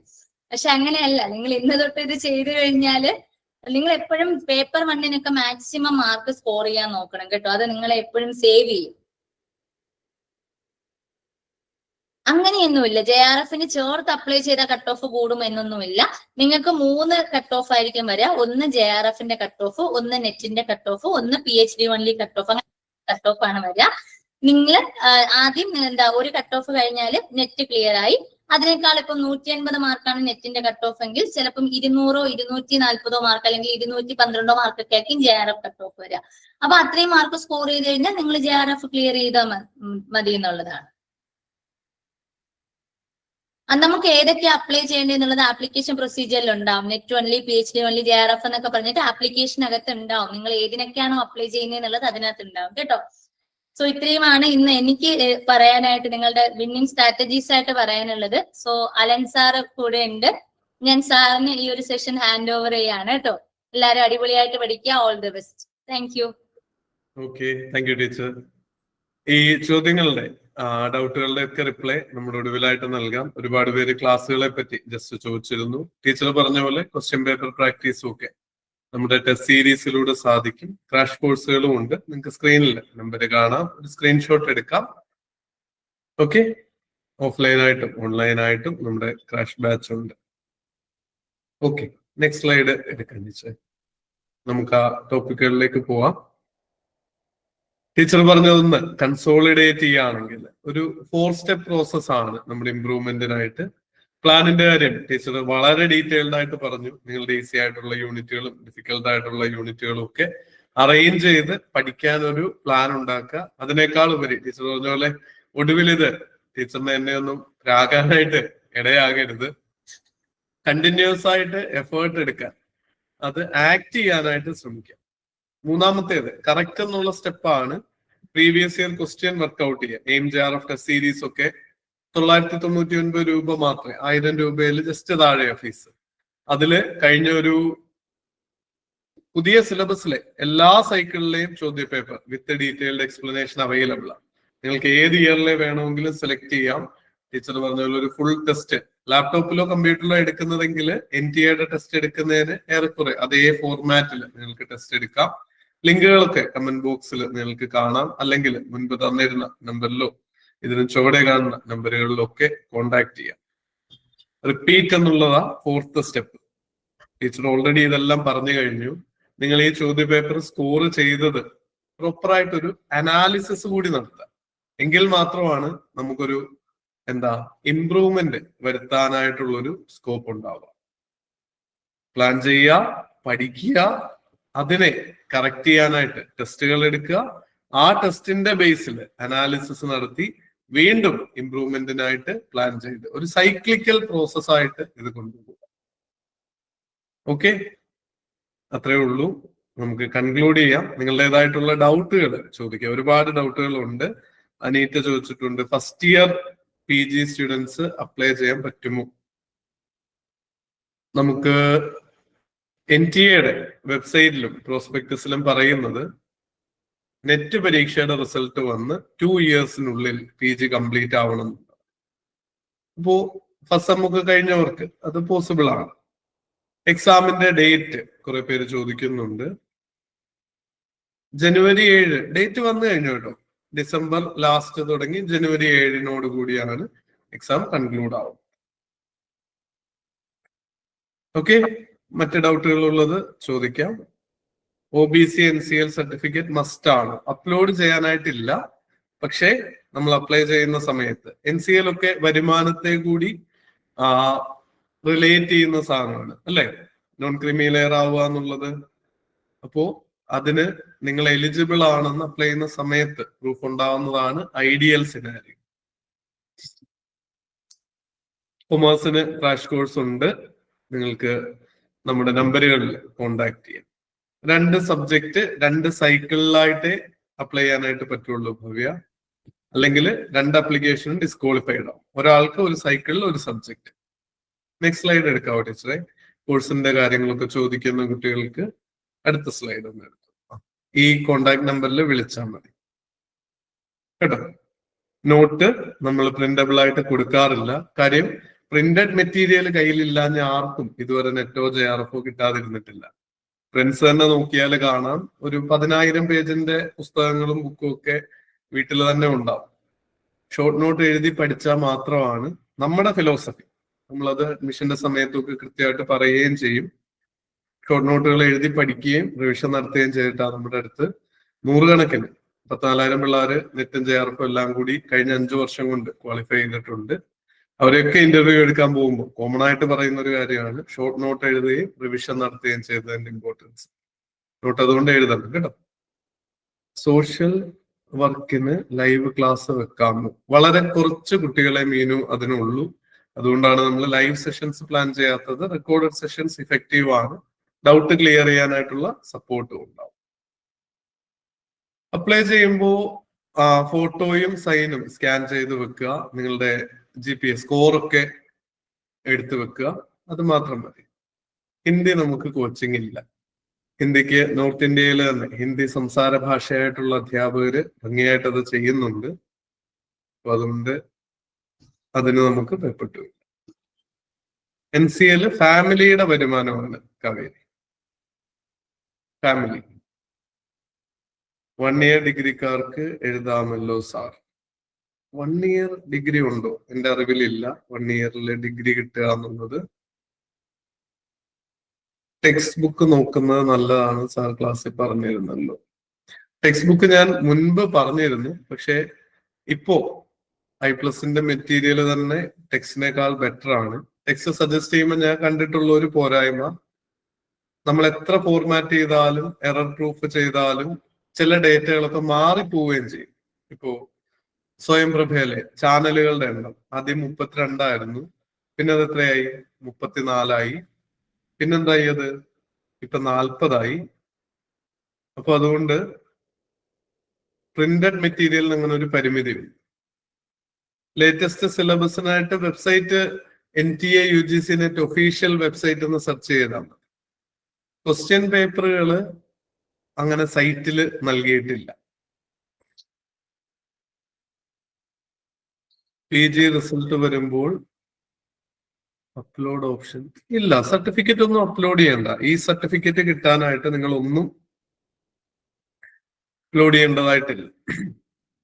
റെക്കോർഡഡ് ക്ലാസ്സസും ഉണ്ടാവും. ക്വസ്റ്റ്യൻ പേപ്പറുകൾ ടെസ്റ്റ് സീരീസ് ആയിട്ടാണ് NTA ഫോർമാറ്റിൽ. നിങ്ങൾക്ക് ഓൺലൈൻ എക്സാം ആയതുകൊണ്ട് തന്നെ ആ ഫോർമാറ്റിലാണ് നമ്മൾ പ്രൊവൈഡ് ചെയ്തിരിക്കുന്നത്. അതൊക്കെ ഫ്രീ ആയിട്ട് ട്രയൽ കാണാൻ കേട്ടോ. നിങ്ങൾക്കെല്ലാം ഫ്രീ ആയിട്ട് കണ്ടു നോക്കാം അഡ്മിഷൻ എടുക്കുന്നതിന് മുമ്പ്. റിസൾട്ട് ഒരു 4 ആഴ്ചയാണ് സാധാരണ എടുക്കുക എക്സാം കഴിഞ്ഞാൽ. അല്ലെ ടീച്ചറെ? റഫായിട്ട് ഫെബ്രുവരിയിൽ നിങ്ങൾക്ക് റിസൾട്ട് പ്രതീക്ഷിക്കാം. കൺസോളിഡേറ്റഡ് പ്രൊഫഷണൽ വന്നില്ല. ഫാസ്റ്റ് കൊടുത്തിട്ട് നിങ്ങളുടെ സ്കോർ കൊടുത്താൽ മതി. EWS സർട്ടിഫിക്കറ്റുകൾ ഒന്നും അപ്ലോഡ് ചെയ്യണ്ട. EWSകാരൊക്കെ പ്രത്യേകം ശ്രദ്ധിച്ചോണം. നിങ്ങൾ എലിജിബിൾ ആണ്, സർട്ടിഫിക്കറ്റ് കിട്ടും എങ്കിൽ മാത്രമേ. തഹസിൽദാർ ആണ് തരേണ്ടത് താലൂക്ക് ഓഫീസിൽ നിന്ന്. ഇന്ത്യൻ യൂണിയന്റെ റിലേറ്റഡ് എക്സാം ആയതുകൊണ്ട് വില്ലേജിൽ നിന്നല്ല, താലൂക്ക് തഹസിൽദാർ ആണ് അതിന്റെ കേന്ദ്രത്തിന്റെ ചുമതലയുള്ള ആള്. അപ്പൊ അവിടെ നിന്നുള്ള EWS വേണം. അത് കിട്ടും. കിട്ടി എന്നിട്ട് അപ്ലൈ ചെയ്താൽ മതി കേട്ടോ. കുറെ പേര് അപ്ലൈ ചെയ്തു, പിന്നീട് EWS കിട്ടില്ല എന്ന് മനസ്സിലാക്കി ബുദ്ധിമുട്ടിലായവരുണ്ട്. കാര്യം അതും ബൈ ബർത്ത് നിങ്ങൾക്ക് കിട്ടുന്ന ഒരു റിസർവേഷൻ അല്ല. EWSഉം NCLഉം ഒക്കെ വരുമാനം കൂടി അനുസരിച്ചിട്ടുള്ളതാണ്. അതുകൊണ്ട് അതിന്റെ പ്രൂഫ് ഉണ്ടാവും. മാനേജ്മെന്റിന്റെ കോഴ്സ് ഉണ്ട്. പേപ്പർ 2ന്റെ എങ്ങനെ ഡൗൺലോഡ് ചെയ്യും? ക്വസ്റ്റ്യൻ പേപ്പറുകൾ അങ്ങനെ എറർ ഇല്ലാതെ ഫ്രീ ആയിട്ട് കിട്ടുന്നത് റെയർ ആണ്. ടെക്സ്റ്റ് ബുക്ക് എന്ന് പറഞ്ഞിട്ടുള്ളതിൽ ഓരോ ചോദ്യ പേപ്പറുകൾ ഇതൊക്കെ എടുക്കാം. പക്ഷെ അവർക്കും പെയ്ഡ് ആയിട്ടുള്ള പ്ലാനുകളാണ്. ഹിസ്റ്ററി ക്ലാസ് അവൈലബിൾ ആണ്. സർട്ടിഫിക്കറ്റ് ഓൺലൈൻ ആയിട്ടാണ്. ഒന്നും ഹാജരാക്കേണ്ടതില്ല. പക്ഷെ നിങ്ങൾക്ക് ആ നെറ്റ് സർട്ടിഫിക്കറ്റ് കൊണ്ട് എന്തെങ്കിലും ജോലിയോ PhDയുടെ അഡ്മിഷനോ കിട്ടണമെങ്കിൽ രേഖകളെല്ലാം വെരിഫൈ ചെയ്യും. അതാത് ഇൻസ്റ്റിറ്റ്യൂഷൻ ആണ് വെരിഫൈ ചെയ്യേണ്ടത്. അപ്പൊ കാവേരി ഇപ്പൊ ഇല്ലാത്തൊരു അല്ലെങ്കിൽ ഉള്ള ഒരു റിസർവേഷൻ ക്ലെയിം ചെയ്യുകയാണ്, അല്ലെങ്കിൽ എലിജിബിലിറ്റി ക്ലെയിം ചെയ്യുകയാണെങ്കിൽ അത് വെരിഫൈ ചെയ്തിട്ടേ ജോലിയോ PhD അഡ്മിഷനോ കിട്ടും. 4 ഇയർ ഡിഗ്രിക്കാർക്ക് ഇപ്പൊ എഴുതാം എന്നുള്ളൊരു പ്രൊവിഷൻ ഉണ്ട്. 75 ഡേയ്സ് ഇനി കിട്ടുമോ? ഇന്നിപ്പോ 16-ാം തീയതി അല്ലേ? കിട്ടേണ്ടതാണ്. നിങ്ങൾക്ക് ആദ്യത്തെ ദിവസം അല്ല പരീക്ഷയെങ്കിൽ 75 ഡേയ്സ് കൃത്യം കിട്ടും. 75 എന്നുള്ള നമ്പറിന് വലിയ പ്രാധാന്യമൊന്നും ഇല്ലാതെ അത് 76 ആയാലും 74 ആയാലും എന്താ വ്യത്യാസം? ആ ഒരു ദിവസം അല്ല വ്യത്യാസം ഉണ്ടാക്കാൻ പോകുന്നത്. നമ്മൾ ഈ മൊമെന്റ് തൊട്ട് എന്ത് ചെയ്യാൻ പോകുന്നു, നമ്മുടെ മൈൻഡ് എന്തിൽ സെറ്റ് ചെയ്തിരിക്കുന്നു എന്നുള്ളതാണ്. ഓക്കെ, അപ്പോ താങ്ക് യു. നമുക്ക് അടുത്ത സ്ലൈഡിലേക്ക് പോവാം. ഇനി എന്തെങ്കിലും നിങ്ങൾക്ക് ഡൗട്ടുകൾ ഉണ്ട് ചോദിക്കാം. Assistant professorship life long valid ആണ്. ഓക്കെ, അപ്പൊ വളരെ എനർജറ്റിക് ആയിട്ടുള്ള ഒരു സെഷൻ ആയിരുന്നു. Thanks everyone. Thank you so much. ടീച്ചറിനോട് പ്രത്യേകം നന്ദി പറയുന്നു. Okay, good night.